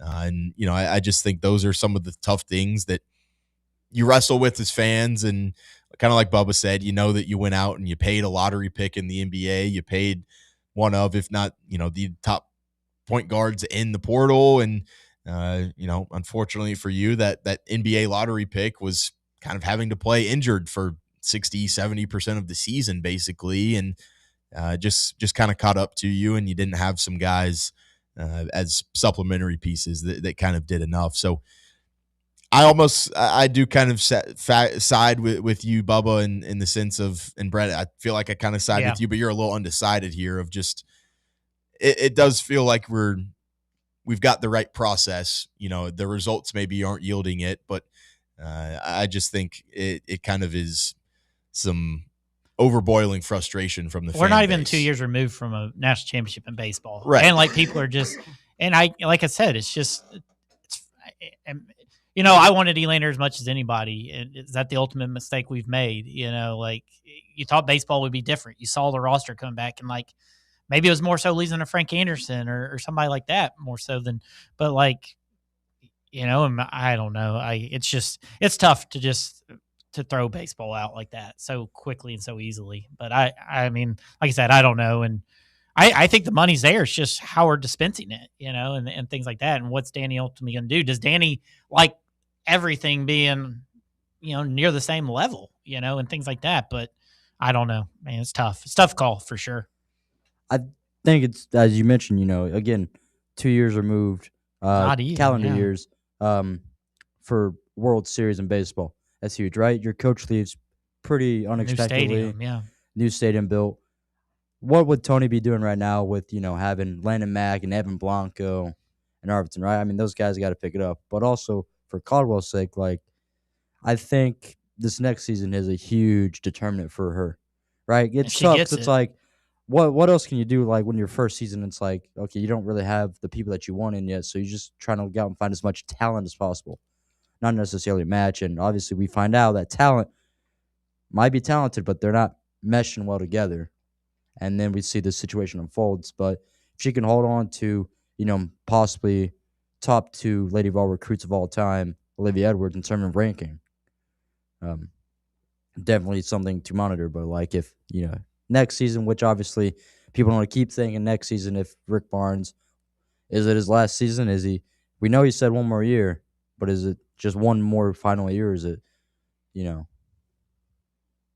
feel like you're in good standing with like the leadership that you have in your sports. I mean, I don't think that people are necessarily going out there and I know for a fact people aren't saying that Rick Barnes isn't the guy for the job. Yeah. I mean, he's been a guy that has been able to completely rehabilitate the image of Tennessee basketball with his time here. I know that, the results in the last few years for Josh Heupel and this football team haven't been the greatest, but kind of to your point, Brett, about just look to the last couple of years of baseball, look at the big picture of where Tennessee football has been kind of before he's gotten here. And he's absolutely done a good job in terms of elevating the floor of this team. We'll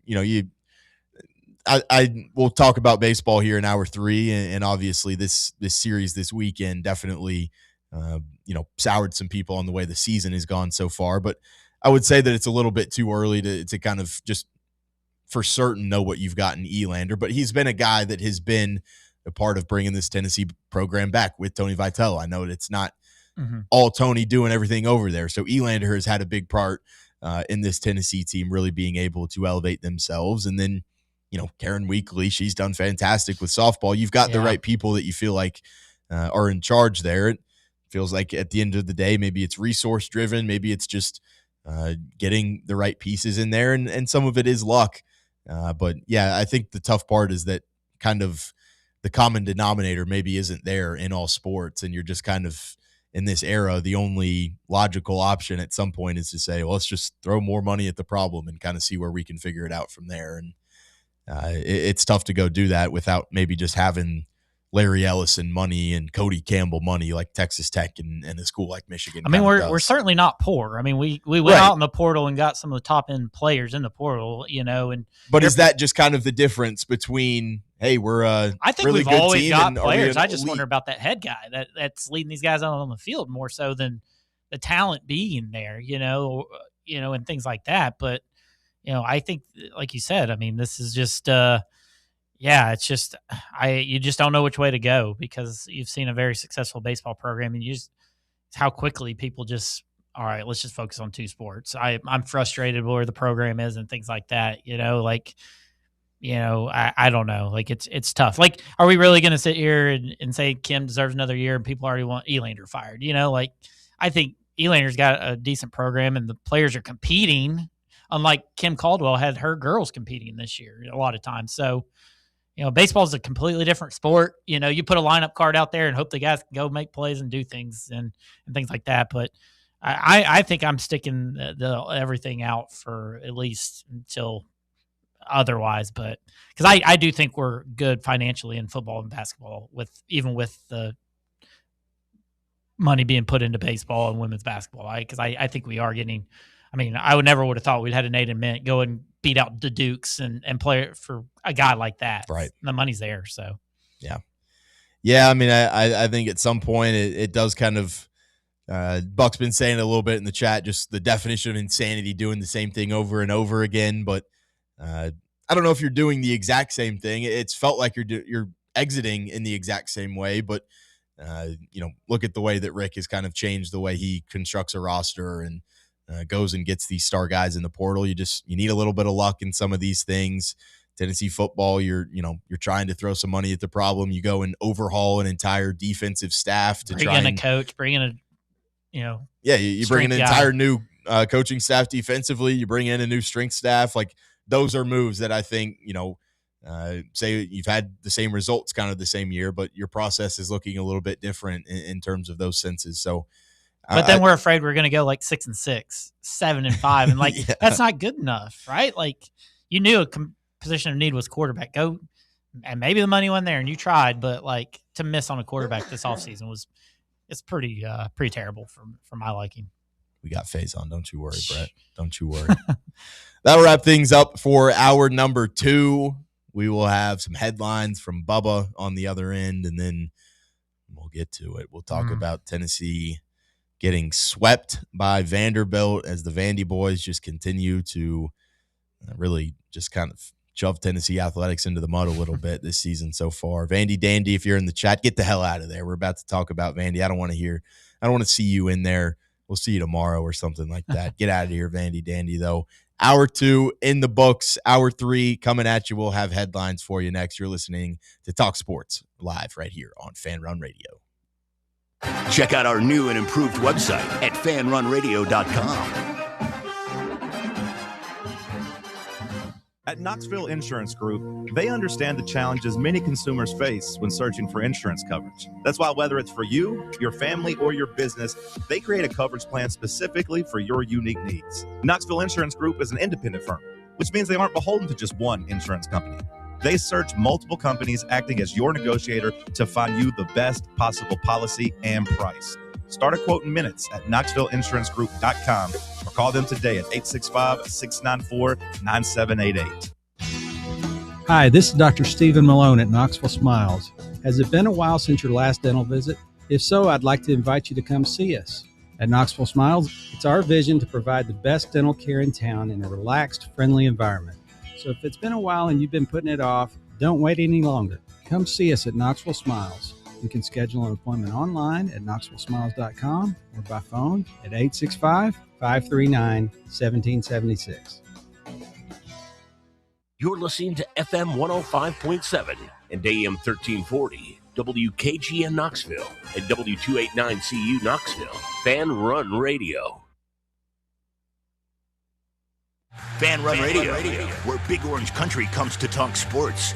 Start your morning off with your daily dose of Talk Sports with John Reed and Cody McClure from 8 to 11. Then it's Tony Basilio from 11 to 1. The Playbook with William Pattison from 1 to 3. And The Drive from 3 to 6. It's 10 hours of hard-hitting local sports radio every day, right here on the flagship station for Tennessee fans. This is Fan Run Radio, Knoxville.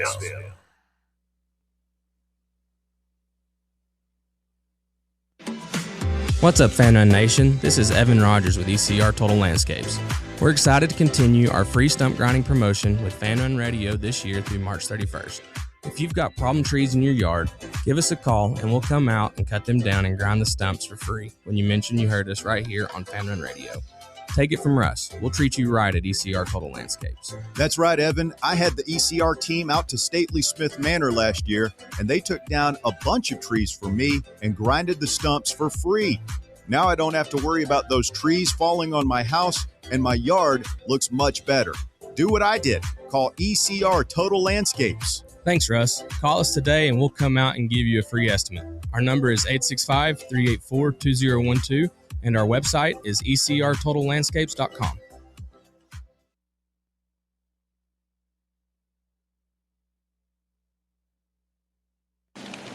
We really need to get some branded stuff.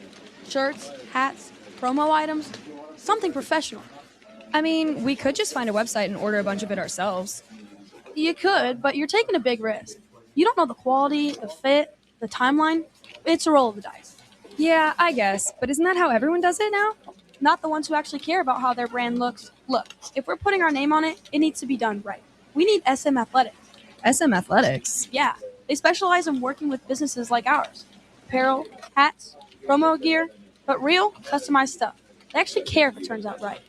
Probably a lot better than getting stuck with 100 t-shirts with crooked logos. Exactly.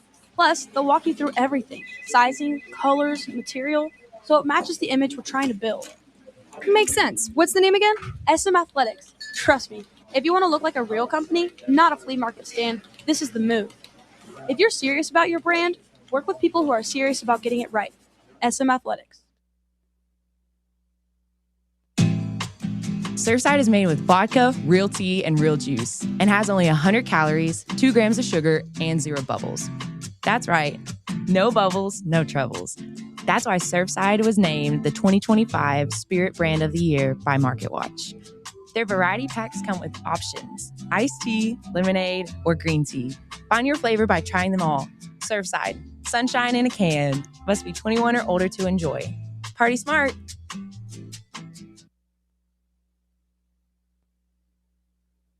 Round 3. The world's greatest radio show. The world's greatest radio show in Tennessee. Power Rankings, Tuesday Trivia. John Reed and Cody going wild, no Olivia. Wood grain on my leather seats. I got the whole team eating like I'm Johnny Eats. Morning booming from 7 to 10, ayy. Talk sports while I'm chewing a Zen, ayy. Talk sports while I'm riding to work. All the ops take a ride in a hearse. East Knoxville. Morning booming from 7 to 10, ayy. Morning booming from 7 to 10, ayy. Morning booming from 7 to 10. Hour number 3 kicking off right here in the White Claw Hard Seltzer Studios. Got a little bit of baseball talk here in this hour as Tennessee and Vanderbilt squared off in the Music City, and Tennessee goes 0 for 3. 3 straight walk-offs, but we will talk about that in just a little bit. As for now, we got a little bit more news with Bubba. Bubba, take it away. So an update on as to why Tiger Woods will not hire a personal driver. Okay. TMZ put out an article where apparently it's due to privacy concerns. Sure, Tiger. About safety concerns, man. Well, on the topic of baseball, as we get to one really cool thing, did you see this UCLA baseball player that hit it 514 feet? Outfitter Peyton Brennan absolutely sent this bad boy to the stratosphere. 514? 514. How did they measure that? Are they playing on the moon? Basically. For UCLA, you said? Yes. Oh, wow. Where were who are they playing? Do they have a video of this, Homer? I have to. Playing Iowa?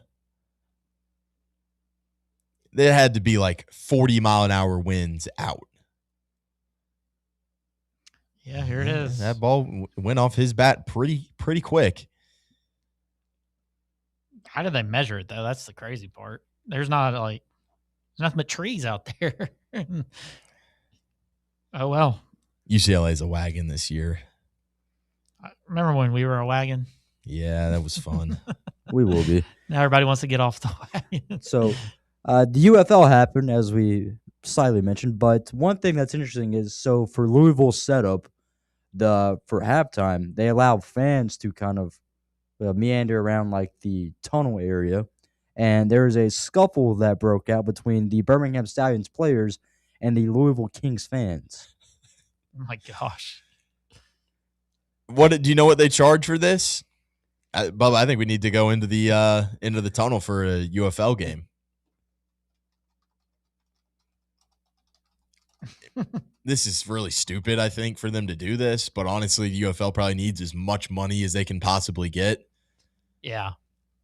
Selling this for like $40, like, hey, you can go give the team a halftime speech for, $150 or something like that. That'd be pretty wild.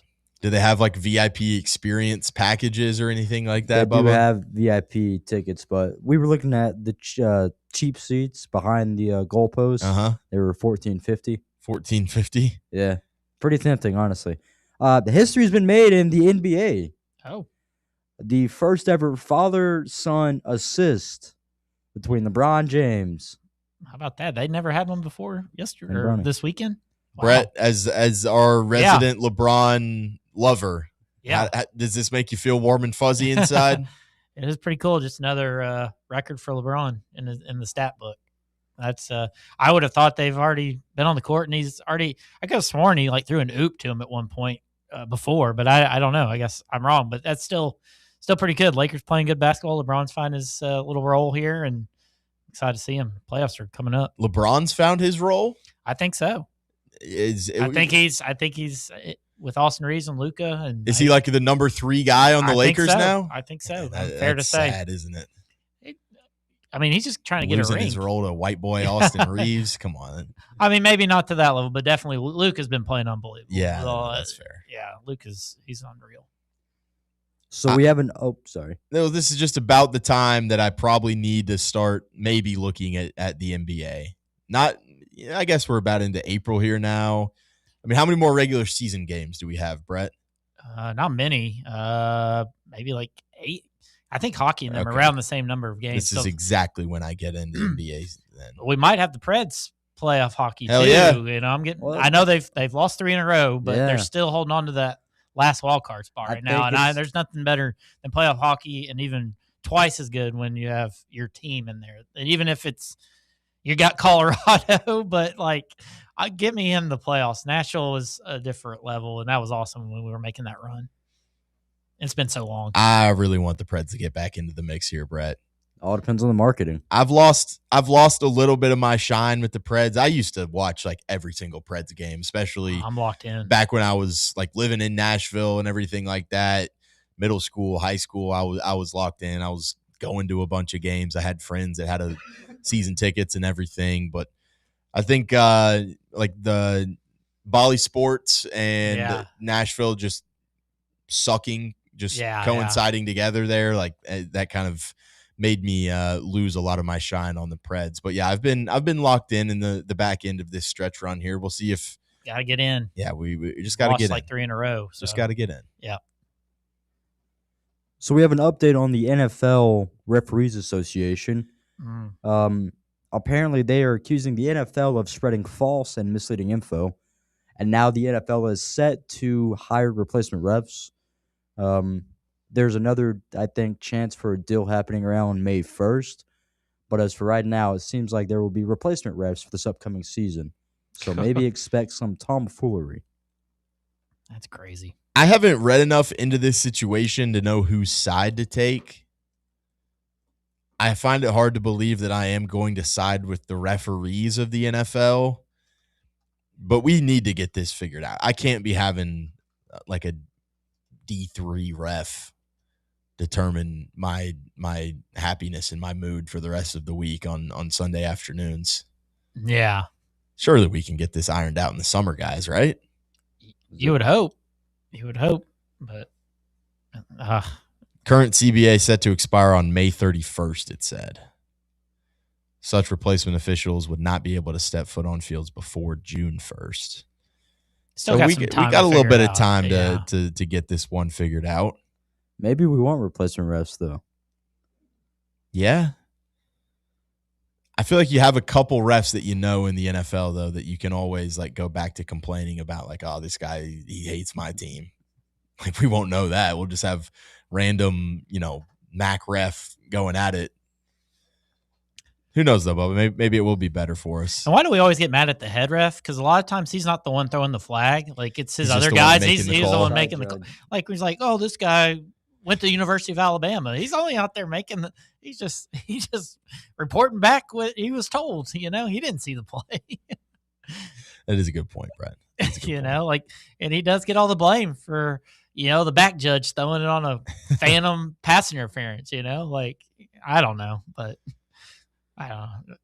Refs, that's just a tough job to be a ref. Yeah. When everything's moving it like so fast. I can't imagine trying to do it. So there's a name being floated around for the NC State job. That is Georgia's Mike White. Huh? They already named their coach. It's already Bubba. Justin Gainey. Wait in the world. Bubba. Oh, no! Hit your little rewind, Bubba. Wow, Bubba, you've Why would they even put talked this so article highly of Justin Bubba, Gainey. I've heard that Mike White is in huge conversations to be the coach next year at Georgia. Is he resigned? When's that article? I have no idea. That was from 12 hours ago, Bubba. Yeah. That's article. Look, You were the one that set off the alarm did. for I did. Justin Gainey. Yeah, I had you help me confirm Man. it before we came back on air, Bubba. man. Egg on Not a Bubba's great face. look. Egg on Bubba's face. Wow. You Flipped changed that me cold like an medicine. omelet. Yeah, blame it on the congestion. The Vols picked up a pretty big 4-star recruit, Keyshawn Bowman. Yeah. Played with George Take that, McIntyre. Vandy. Well, that won't matter, Bubba. Hopefully he'll be gone by the time Keyshawn Bowman sees the field. What's he, a borderline 5-star on some sites and 4-star, consensus 4-star, I guess? Yeah, I'm seeing from Rivals, he is number 46 in the nation. Overall? Yeah, the number 8 wide receiver, it says, in that 27 class. Chose us over Ohio State, Alabama, and Vanderbilt. So definitely some good company there. Yeah. But, I mean, yeah, this is anytime you can go lock down a talented in-state kid, absolutely. At a skill position, absolutely. Over Vanderbilt recently, absolutely. Over Ohio State and Alabama, hell yeah. Didn't this kid like commit to Oregon and then like decommit for a while? Yeah, and then I thought it was going to be Vandy for a little bit there. Okay, interesting. Yeah. Yeah. So, all right. So hopefully, sometimes those kids that like flip flop for multiple years throughout high school, you don't really know what you're getting out of them. Mm-hmm. But I feel like, in-state kid, Brentwood Academy, like you said, Bubba, maybe he's got a little connection with George McIntyre and wants to be able to catch some passes from him at practice. Maybe that'll be good for him. I'm shook right now, dude. I'm sorry. That one's still messing with you? I'll never be able to recover from that. I'm honestly just waiting for like the Field of 68 notification or something. Like Justin Gainey's backed out of the NC State job and Mike White takes it. No, I don't think that's going to happen. Apparently, we have an update on the 49ers substation. Yeah? Are they... They hired an independent scientist, and there's a nothing burger, according to GM John Lynch. All right, John Lynch.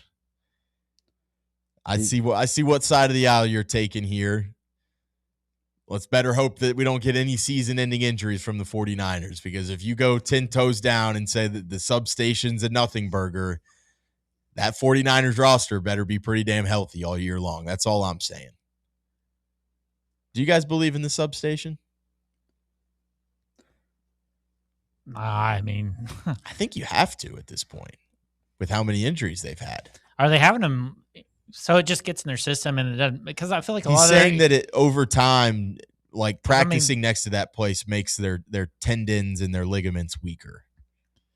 Yeah, I'm just wondering. Yeah, I mean, I don't have any scientific evidence to be able to say, you know what? People say when they go play in New York, and there's always those injuries out there, but that's I think more turf related. That's turf related for MetLife. Yeah. I wonder how many student athletes around this area of Tennessee have ACL injuries in high school because nuclear plants in Oak Ridge. That's a fair question.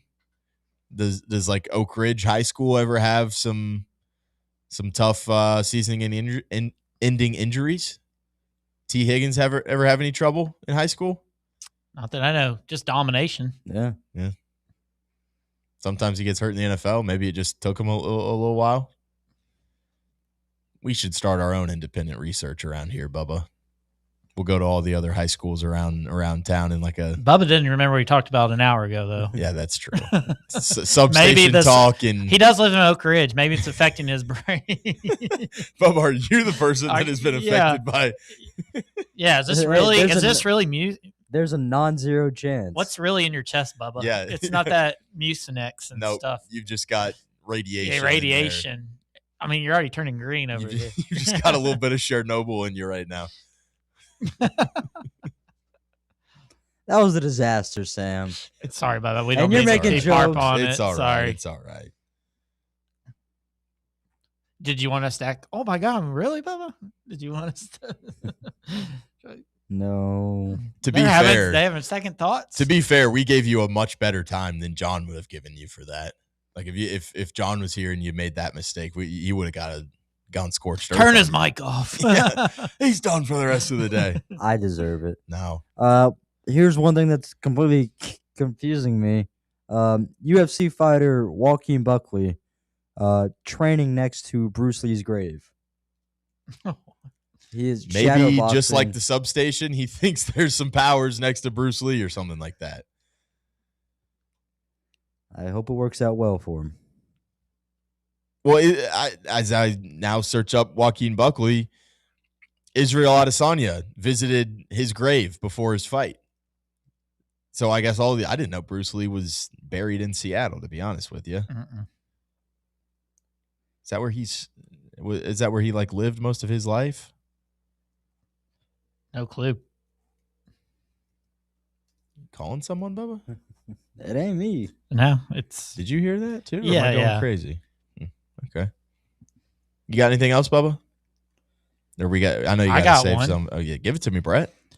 Gary Woodland. We got to give a shout out to Gary Woodland. Gary Woodland, pro golfer. Unbelievable story yesterday in the PGA Tour. If you have not kept up with that story, had brain surgery back in 2023, removed a tumor there. Yeah. Apparently, after him just having like crippling anxiety and stuff like that, PTSD, apparently that tumor was pressing on the part of his brain that like controls fear and anxiety. So that obviously makes sense. Doing that on a golf course. Yeah. He was diagnosed with PTSD that was resulted from his surgery. Went public with that PTSD diagnosis. Crazy was pretty story. vulnerable with everything in his journey ever since. And just able to dominate that tournament there.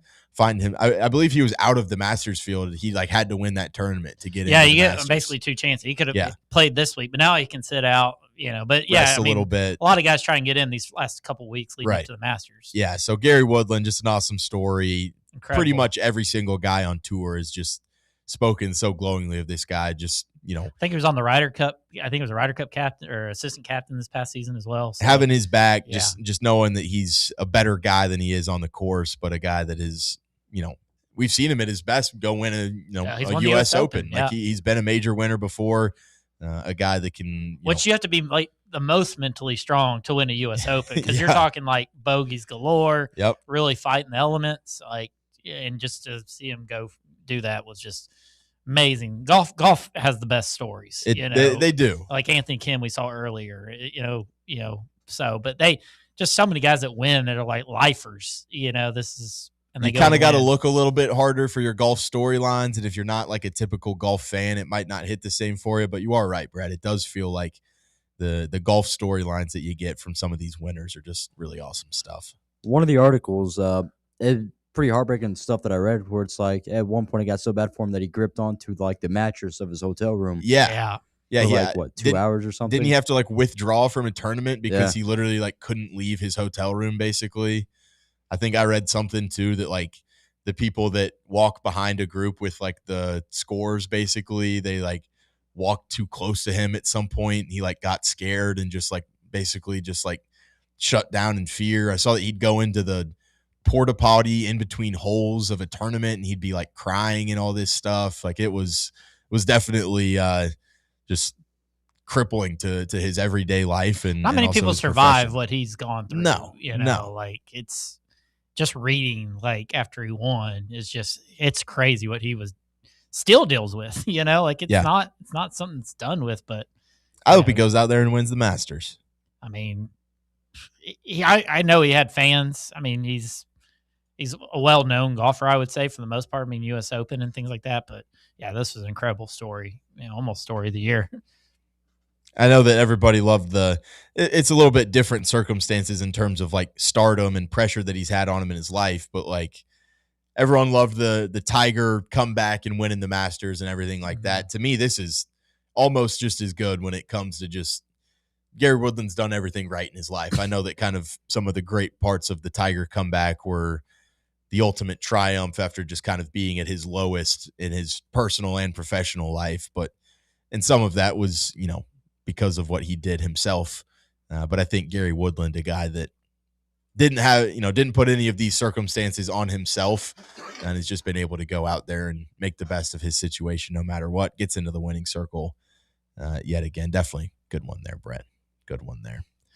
All right, we will wrap up headlines here. On the other side, we'll get to it. We'll talk a little bit of Tennessee baseball, what went down in our sweep down in there in Nashville, and it was not a good sweep. You get swept, 3 straight walk-offs, no good for Tennessee baseball. We'll talk about that. We'll finish up the show talking a little bit about Duke blowing it against UConn, too. You got to talk about that other game that happened last night. Stick with us. More Talk Sports on the other end. You're listening to Fan Run Radio. For the fans, by the fans. This is Fan Run Radio, Knoxville. Hey, Vols fans, Cody Brown here. I grew up right here in Tennessee and know what it means when someone says, I've got your back. That's why you can trust Farm Bureau Insurance of Tennessee. Whether it's your home, your vehicle, your family's future, or the business you built from the ground up, we will show up for all of your insurance needs. We are Tennesseans who understand what matters, which is doing right by you. Insurance is not all about just paperwork and policies, but it's about the people we insure every day. So if you want insurance that hits home, give me a call at 865-992-3871. Go Vols. Located in Knoxville's historic Old City, Barley's offers great food, live music, the best draft beer selection in town, and now your new favorite place to watch sports. Their indoor projector is perfect for any weather, and they've revamped their upstairs area with more TVs to take in all of the action. Their menu features hand-battered chicken tenders, juicy burgers, fresh salads, and the tastiest pizza in Knoxville. You can enjoy their happy hour drink specials daily from open until 6 p.m. Barley's Tap Room and Pizzeria. Your tax refund belongs to you, not an identity thief. Over $6 billion in tax refunds were flagged by the IRS for possible identity theft last year. If you're in a bind this tax season, LifeLock can help. They monitor and alert you to identity threats you'd miss on your own, even if you're careful with your personal information. And if you do become a victim of tax-related identity fraud, LifeLock has U.S.-based restoration specialists ready to help solve your identity theft issue. Plus, all LifeLock plans are backed by the $1 Million Protection Package, meaning LifeLock will reimburse you up to the limits of your plan if you lose money due to identity theft. Let LifeLock help protect your financial info, so all you have to worry about is what you do with your tax refund. Go to LifeLock.com, save up to 25% off your first year. The promo code is HERD, promo code HERD, to save up to 25% off your first year. LifeLock.com. Identity theft protection starts here. White Claw is taking hard seltzer to new heights with White Claw Surge. At 8% alcohol, White Claw Surge is a stronger wave of refreshment that doesn't compromise on taste. Available in 4 bold waves of flavor like ripe blackberry, citrusy blood orange, zesty natural lime, and tart cranberry. Check out your favorite retailer in-store and online for the White Claw Surge Variety 12-pack and 16-ounce single-serve cans. White Claw Surge. Please drink responsibly.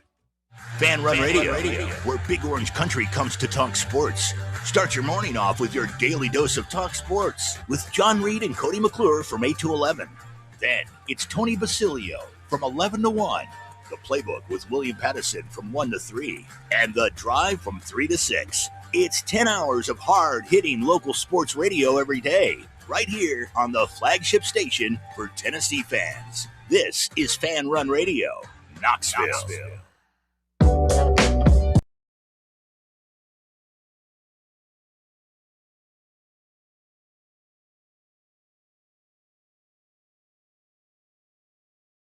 Back on the program here, Talk Sports Live here in the White Claw Hard Seltzer Studios, and we will get into a little bit of Tennessee baseball talk now as the struggles continue for the Vols as they went down to Nashville this weekend to go play a struggling Vanderbilt team in their own right, and a Vanderbilt team that pitching-wise left a whole lot to be desired to start the season off. Well, yesterday's performance offensively looked like what you might have hoped for against this Vanderbilt pitching staff, but even those first 2 games, not exactly what you want. Tennessee gets walked off 3 times in a weekend sweep against Vanderbilt, and I know that the vibes were not the highest coming into this Tennessee weekend series here against Vanderbilt. You thought maybe you've gotten yourself a little bit of juice, and then you just kind of get your heart ripped out 3 days in a row. And I think maybe for some of that confidence you built in the midweek and kind of coming off of last weekend a little bit, it just kind of gets shattered once again with losing in heartbreaking fashion 3 days in a row, and you're kind of just back to the drawing board yet again for Tennessee baseball here now. Is you're sitting here on a pretty much in April now as you'll play your next game, and things have not been going the way that you would have hoped in Josh Elander's first year. Tennessee now sitting there at 3-6 in conference play. Tied for 13th. And you've got LSU coming into town. I know that LSU hasn't really gotten off to the best start either this year, but man, you are sitting there kind of in bad company. You look at the bottom of that standing: South Carolina, Missouri, Tennessee. Not too good there, Brett. What were your opening, just overall thoughts, I guess I should say, from this weekend here down in Nashville? You really don't know what to say. It's just, it's, I'm at a loss. I really don't know, because you can point to the offense being good and the pitching being bad some days, and you had moments of brilliance. I mean, Appenzeller continues to dazzle. Sure. You had some good pitching performances. You had good hitting performances as well over the weekend and things like that. I really don't even know where to start. I thought going in that Tennessee's pitching would outdo their hitting. They'd been known for their hitting. I didn't expect our bats I had no reason to expect our bats to come alive even against, a Vandy team that's struggling to pitch, because I just haven't seen hitting even against midweek teams for the Vols. So this was a very interesting series going in. What would win out? Yesterday's again is that was just a gut punch. What happened yesterday? 15-10. It's kind of like the Georgia series on that Sunday as well. You had a big lead and just blew it. I don't even know. Like I said, I wish I had more to say. I just don't know where you saw it. It's just demoralizing to get swept by your rival down the road. This is going to be a tough one to bounce back from, to say the least. I mean, Nylander can say all he wants, but he's I don't even know. I think what's tough is you've gotten a couple reasons to think, all right, this thing can turn around, and then you've gotten more reasons to say it's not really turning around. You look at that first series in conference play. You get a win over Georgia to start things off on Friday. You're feeling awesome. And then you kind of look at how the rest of the series ended.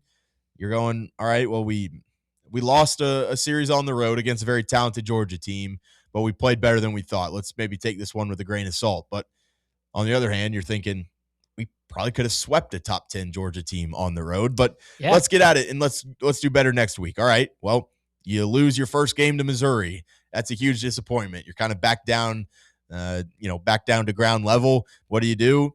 You go put together a series win and you get back-to-back wins, and you're thinking, all right, maybe we can build on that. And then you get into the midweek against USC Upstate, and they take you pretty much all the way to the limit, and you've got to – we had to walk off USC Upstate, right? So, you go do that, and you think, all right, maybe we wasn't the best game, but we got to walk off. Maybe that'll bring us some juice into this SEC series. You play a very close game with Vanderbilt in that first one. You lose that in extra innings, and then, you go play a 16-inning game in game 2. You lose that one in heartbreaking fashion, and you finally kind of get the bats going in game 3 after your pitching staff didn't do all that great. You have a lead going into the 9th inning, and then, boom, your team just blows that one to cap off a sweep. It just feels like you get up, you get way more down than you already were. You get back up again, and you go right back down again. Bubbo, do you have any sort of idea on where this Tennessee team can find a little bit of consistency? Because it just feels like it is up and down, up and down. You have no idea when water is going to be able to kind of find its level here. Sam, I'm going to be honest, brother. I don't know about consistency. So it's like half the time it looks like, okay, our guys, at least we're, batted ball events here, right? We're hitting the ball out and play, whether or not, the defense makes a play on it, which that is frustrating too, because it feels like half our time our guys are just looking at pitches where they're way too over-aggressive, under-aggressive. We hit when we shouldn't. We check swing too hard. Those things happen in baseball, is what it is. Flyouts galore. And then other times, like, in a 16-inning game, when our guys are 1 for 7 and they strike out 5 times, the head's not in it. That's a pretty frustrating day. Saturday, not fun at all. The pitching staff is what it is. There's some bright spots. As Brett mentioned, Cam Appenzeller, I'm so excited for this kid. He has such a bright future. The fact that we have him for 3 years is absurd. Yeah, I think, too, Nick Abraham, or Abram, however you want to pronounce his name, he didn't look that bad to me. Other guys, it's, we're getting Arvidsson back into the groove of things. He didn't look that bad either for his first kind of start. He went 5. But other areas of cause for concern, base running issues galore. And then also just guys not being able to properly execute situations. Like, for us, Blaine Brown, I believe, was on third. Then we bunt right in, able to get down home. the third baseline instead of first to give us that chance. So a failed safe squeeze instead of his suicide squeeze. And then just it's going to find its course at some point. I hope so. That's me trying to convince myself. But I'm not too worried just yet. It's a down year for a lot of teams in the SEC. That's just the pity answer, So take me out back and old yeller me, but it is it's tough for this group right now. And the other thing, sorry, I lost my thought and I No, go tried ahead. to memorize it. But so a couple weeks ago, I forget who the midweek opponent was, but remember the guys were not backing down for the fly ball happening. And they're all fired up because they're not getting out of the way for this guy to try to catch it, interference, whatever. There's no more juice. And they kind of touched that a little bit yesterday on voluntary reaction. And for one of the times I agree with them, after Stone Lawless gets it straight to the dome, I'm either sending one into the kid's ribs, I'm hard sliding, I'm doing something to kind of set the tone there. Instead, we let it happen. We're quiet. Nobody's fired up, man. I completely agree with you on that. It does feel like some of that juice, some of that charisma, the edge that Tennessee played with that made opposing fan bases hate this Tennessee team and what made Tennessee fans kind of fall in love with their team. It's not necessarily there right now. Or if it is, you're not really seeing it outwardly on the field. And, I think that's kind of what our fans are really worried about when it comes to just this ultimate conversation of Josh Elander, Tony Vitello. Did we get the right guy? Did we not? Vitello was a guy that wore his emotions on his sleeve, and that obviously kind of, affected the rest of the roster and kind of gave them that ability to do the exact same thing. And it's pretty evident that Josh Elander is not that guy. He hasn't been that guy ever since he was at Tennessee. I think what you had in that locker room was a really great kind of mix of dynamics. You had Tony Vitello, leave your emotions on your sleeve, or wear your heart on your sleeve, I guess I should say. Be that fiery competitor. You had Frank Anderson as kind of that old school guy that was probably getting your face and, hey, standard's a standard. This has got to be better. Kind of bringing that old school approach. And then you probably had Josh Elander as being that calming force, as that guy that said, hey, man, we're going to be all right. If we're in a bit of a rut, we're going to get through this thing. But now when you've got that calming force kind of leading the charge, is it a little bit too calm, when things aren't going right? And are you saying, hey, guys, we'll figure it out when maybe they need to get laid into a little bit more, or just need to go out there and play with a little bit more swagger and fire? It's a very hard conversation to have right now, because it just feels like he's trying to push a lot of buttons, and it just doesn't feel like, however, whatever combination you're pushing him in, it just doesn't feel like it's working. It's hard to be. I mean, it's frustrating the way you lose 3 walk-offs, but that means you're 1-1 from right winning there. that. You're right there. Like, the guys are going out and competing. The bats were there. Like, you can't.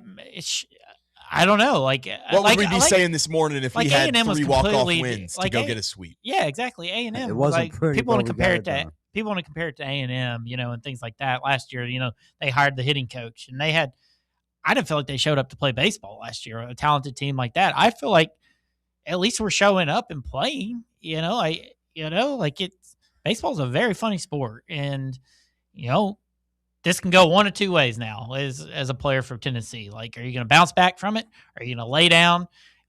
And things like that. I mean, it's just crazy. I mean, I've never seen 3 walk-offs in a series. I think we'd have a different conversation if this Tennessee team was just getting blown out every single game. But you go back and look at last year's team with Tony Vitello, guys. We lost 6 of our last 7 conference series. Is this just carryover? We have a very young team already. We knew that this was going to be a young team coming in if Tony was going to be the coach anyway. And I think we probably just said, oh, well, we got the guy that's won us a national championship. Mm-hmm. We got to trust him to be able to develop this young team. And so now you've got players that haven't really been in this position before, getting coached by a coach that hasn't really been in this position before. And I think you're right, Brett. Would the panic meter, it's definitely starting to, you're starting to see it a little bit.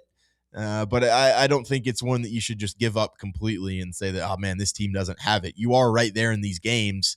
I think we've just been accustomed to going out there and just laying waste to teams, and that's not exactly how things go, and it's going to take a little bit of time. And is it taking more time than we would like? Yeah, absolutely. But to give up on this team, I think it's just too early for that.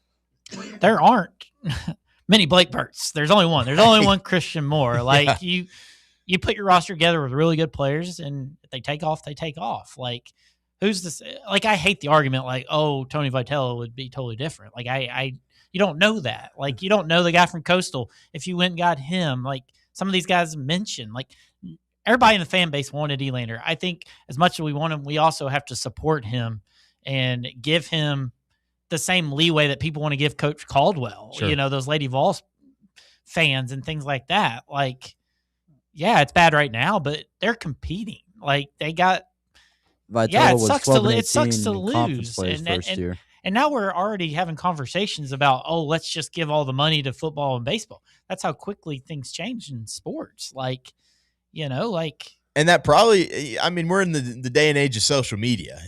I would be shocked if any of these Tennessee baseball players aren't seeing the way that, our fan base has kind of reacted to the start of the season. And I'm sure these guys are already kind of playing tight. And now, I think it's human nature for it to kind of be in the back of your head of, man, we're not really living up to the standard that we have for ourselves, and definitely our fan base is a little bit ticked off with where we're at right now. And yeah, I mean, I think a lot of it is just kind of snowballing.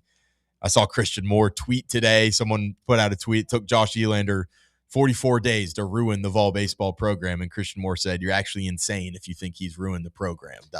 You just, Baseball's tough. It's the hardest sport to win a baseball game is hard. Yeah. You could easily be like 8-1 right now. Like looking at 3 losses there, the one against Georgia, like you were in all those games in Athens, you let one slip again. Like you are close to being very good and leading this SEC right now. Like you just need some of that momentum to and go I your hate way. as much as anybody. Like that was demoralizing because it happened on the same day you lose the Elite Eight. So emotions were like people are already pissed off. Like I heard Russ yesterday. He opened the show with the baseball team almost more than the basketball because he's like, I knew basketball was getting beat. It's crazy. It's just tough. I had 2 TVs going. I watched Jacoby Gillespie miss the 3 to try and cut it to a manageable lead I'm in sure basketball. the Grand Slam was a mid 20-0 run. Yep. I look down on the bottom TV and I see a Vandy player hit one out and I go, that looks like that's going out. And then I was like, boom, Grand Slam. All right. That's just how this weekend's going to go for Tennessee.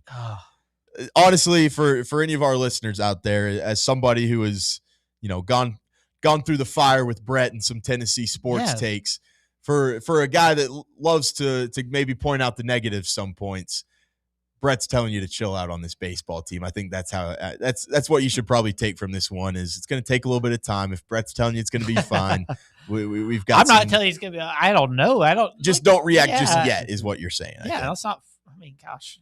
I think one, Russ Kivett needs to be that fiery guy. We've seen it before early in his tenure as an assistant coach. Needs to bring it back.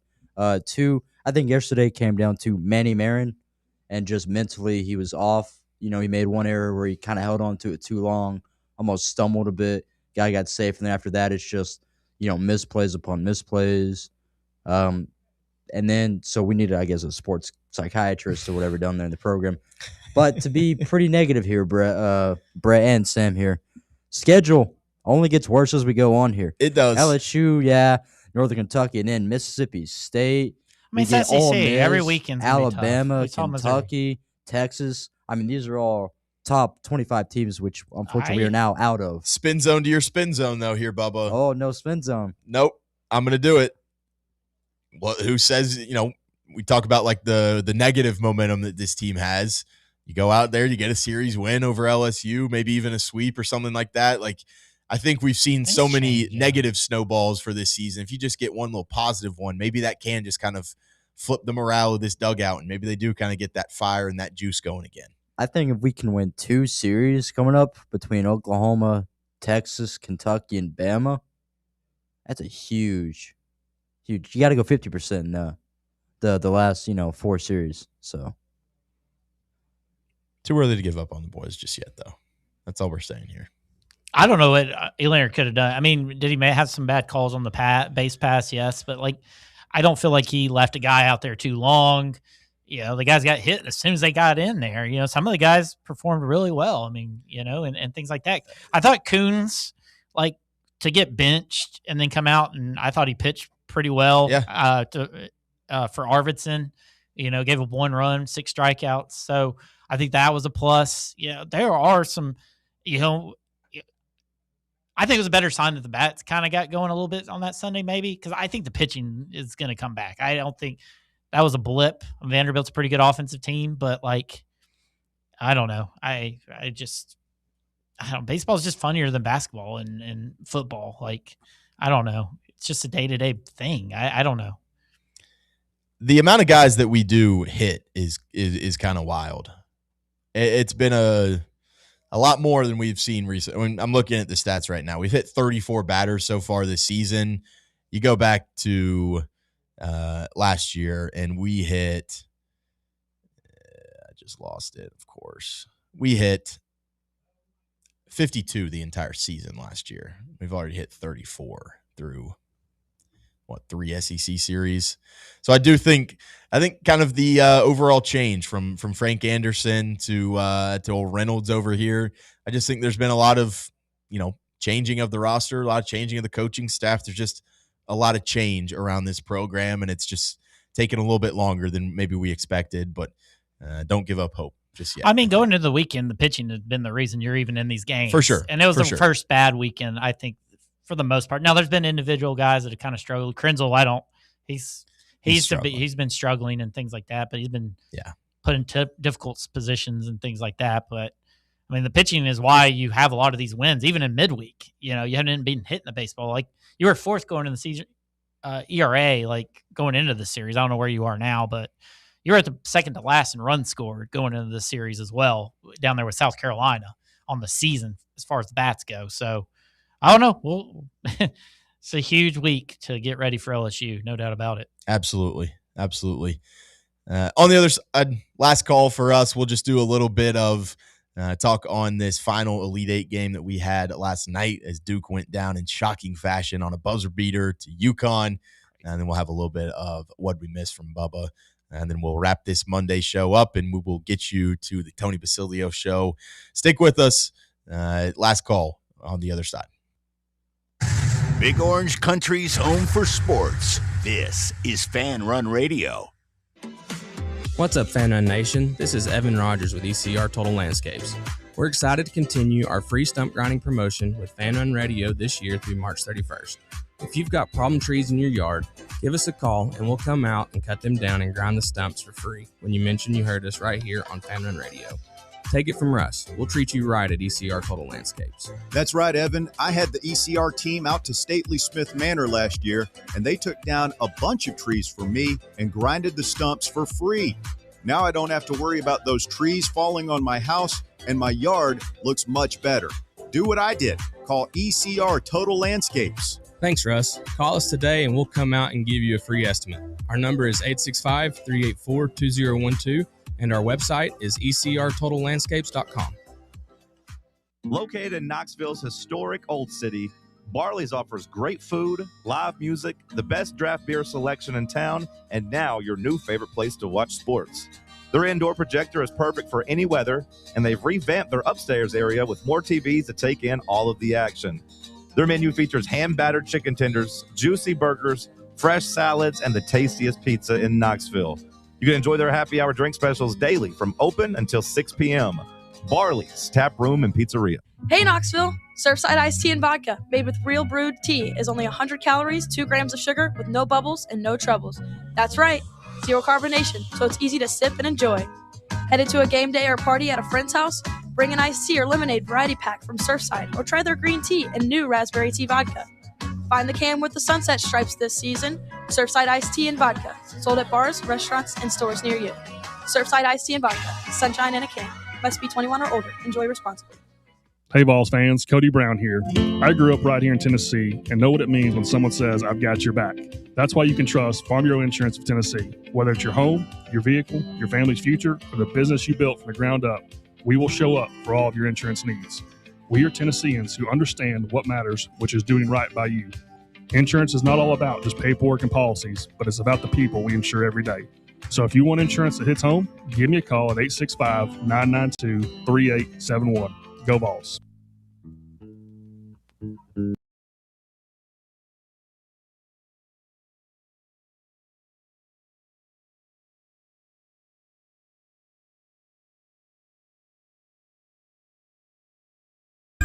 Last call here on the program. Appreciate you guys tuning in with us today. No John, so no, it's not the normal rotation that you're used to, but got to have a show here today on this post-season edition, I guess. But for all the negative talk or all the, hey, we can't get it done. We can't get to the Final Four. This team's never going to be able to get it done. There's another blue blood out there that kind of doesn't really get talked about for how much they have just been absolutely gagging on themselves in the postseason recently. Tennessee might get blown out in the Elite Eight in a couple of these games, and you come in here on a Monday morning and you're questioning your reality as a fan. Are we rooting, is this team ever going to be able to do it? Are we just rooting for something that's never going to happen? Have you seen the last 5 losses for Duke in the tournament? 2022, Final Four, the Coach K retirement tour. Not only did you lose on senior night at home to North Carolina, but you go lose to North Carolina in that Final Four. Yeah. What happens the next year? You lose to Tennessee in the round of 32 in John Shire's first season, just getting bullied by Rick Barnes and them. 2024, you lost that game by 13 points too to Tennessee. It wasn't even close in that one. You lose in 2024 in the Elite Eight to the Cinderella run of DJ Burns and NC State. You led that one by 9 points at some point in that game. 2025, Final Four against Houston. You lead by 14 with like 2 minutes left in that game. You choked that one away. 5 NBA games. One of the best teams ever, according to Ken Palm. Well, no, you just come back a year later and you have the best team ever, according to Ken Palm. You got even more NBA guys here, Brett. You lead this one by 19 points. And you lose it on the last play of the game to UConn. All you got to do is just hold that ball, make them foul you. Caden Boozer tries to advance the ball up the court. UConn's defenders, too tall, too lengthy. They tip it out to Braden Mullins. Onions.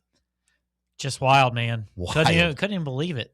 Yeah, just like you couldn't even believe he even threw the pass. And obviously, if he makes a pass, they win. But like when it's just unnecessary, I would have rather lost to Michigan by 65 points than lose by one in that sense. Yeah, really. Yeah, you didn't even compete again. It was over at halftime, though. Exactly. I would have thought we won the game if I was a Duke fan. But you were miserable watching the second half yesterday. Yeah, but at least I knew the outcome of what was going to happen. Man, I don't know. That's the question people always ask. How would you want to lose? Oh my goodness. Bubba, how would you rather lose by 40 like we did to Michigan, or would you rather just get your heart absolutely ripped out? I wouldn't be able to watch basketball again if I lost. If Tennessee lost like that to go to the Final Four, Brett? I don't know. Buzzer beater. Because your team was in the game the whole time. And for us, in our situation, we knew Michigan. Watching that 22-0 run was awful. Awful. It was awful. I know. But at least I knew that I was done. Would you rather get shot once, or would you rather die by a million paper cuts? Shot once. That's what happened to Tennessee. Maybe we were shot once at the start of the game. You got shot and you knew it was over, Bubba. Duke had an 18-point lead here, and they still lose 19. Man, that's such a. I guess they were like, "Hey, Carolina, hold my beer," because Carolina lost by 19 to VCU. But I don't know, man. It's a tough call. It really is. But yeah, it's just crazy because it's Caden Boozer. His brother's just this All-American stud. Had him and Terrace Reed yesterday were just amazing to watch them go back and forth. And Duke had it. I mean, like Connecticut can't shoot threes whatsoever. They were struggling mightily all game. But yeah. Like Boozer he looked like a boxer. The guy on the sideline was like, did he have like a Coke or something? Like he had this can, no idea. Like he's rubbing his eye, and like you could see Caden Boozer in the locker room. Clearly, his brother had been like consoling him because he had blood all over his jersey. Like, kudos to him for facing the music because so many guys would be like, I can't do it. Yeah, he did just he put that loss all on him. He'd been awesome for filling in for Caleb Foster. He kept Duke afloat and made him a little bit better. He played better than Caleb Foster had this season, but like to have your brother, like I was looking forward to, Boozer being in this Final Four and stuff like that. And Danny Hurley, what can you say? Danny Hurley, inevitable. Do you have thoughts on the Final Four real quick? Like elite matchup, Michigan, Arizona. Oh, like incredible Illinois, matchup. UConn, fun too. I hate that we're getting Arizona, Michigan in the Final Four just because I do think that's the national title game. Yeah, why they put them like on the side of the bracket like that? I do. Illinois and UConn is a really fun game. I'm rooting for this Illinois team. I've liked them. I like Brad Underwood. I do too. I like all the itches they've got. I like the Balkan block. Did you see the video of that Merkovich kid? Yes. He didn't know how to cut the net down. They just got him up there on the ladder, I know. And he just grabbed the net and just started shaking the basket and was like, "Oh yes, basket, we win regional." 25-year-old freshman yes, up there. Go. 25-year-old freshman. And then they just said like, "Dude, what the hell are you doing?" And before they even let him like cut a piece of the net down, they just took him off and let the other guy do it. Yeah, man. But yeah, I think Illinois is a likable group. Like, say what you want about Hurley and UConn, but those are just kind of two teams that like scrap it out and get you playing nasty and get you playing dirty, but they're also really talented at the same time. And then Arizona, Michigan's just the two best teams in the country all season long. Michigan 1.5 right now. Michigan by 1.5. Illinois 2.5. Yeah, it's hard for me not to take Michigan after what you saw yesterday. But Arizona, man. Yeah. It's gonna be an elite match. I mean, It that's will be an just awesome game. Like the guards, Awesome game. the post press. Oh my goodness, I'm stoked. Bubba, I know you've had to be tasked with headlines twice, so I don't know if you have anything that you missed, but is there anything else that you want to get in here in the last couple minutes of the show? Northwestern softball got screwed over the weekend. Okay, how did this happen? Bottom of the 7th, they had bases loaded, 1 out, at the plate, and then because of Oregon's travel rule and the way that works, they canceled the game and Oregon ended up winning. No way. Yep. That feels dirty. I would be so frustrated. Big news happening in Formula One as Max Verstappen, their GOAT, considering retiring, and he'll only be 28 years old. And then also, I don't know if you saw this, but Barbie Dreamfest was a massive failure. Like, Firefest happened. We thought people learned from that. And then this weird Willy Wonka experience happened, and that was a sham. And now Barbie Dreamfest happened. I had seen pictures of this, actually. This was hilarious. I'm looking at the video. We paid $250 a pass for Barbie Dreamfest. Also, the MyPillow guy got served on live TV, and he didn't want to accept the papers. Really? Yeah. Why is he getting served? I don't know. I don't want to look Bad into pillow? I don't want to look into stuff like that. Also, people are questioning whether or not Will Wade preemptively sold on his team, as his Zillow notifications were kind of I saw that one announced earlier than expected. Surely Will Wade wouldn't do something a little bit nefarious behind the scenes, right? I don't know. I'm rooting on his downfall, man. As they said, the graphic of the coach is the lion, the bitch, and the wardrobe. Oh, that was elite. I like that, Bubba. I like that a lot. That'll wrap things up for us today. Brett, appreciate you filling in for us a little bit here. I know it was not the Monday show we were hoping for, not a historic edition of Talk Sports, another Monday edition of Talk Sports, though. We'll be right back in here tomorrow. John should be back in the saddle, leading the charge. So appreciate you guys tuning in for us today. Tony Basilio up next. Stay tuned. Stay locked in to Fan Run Radio.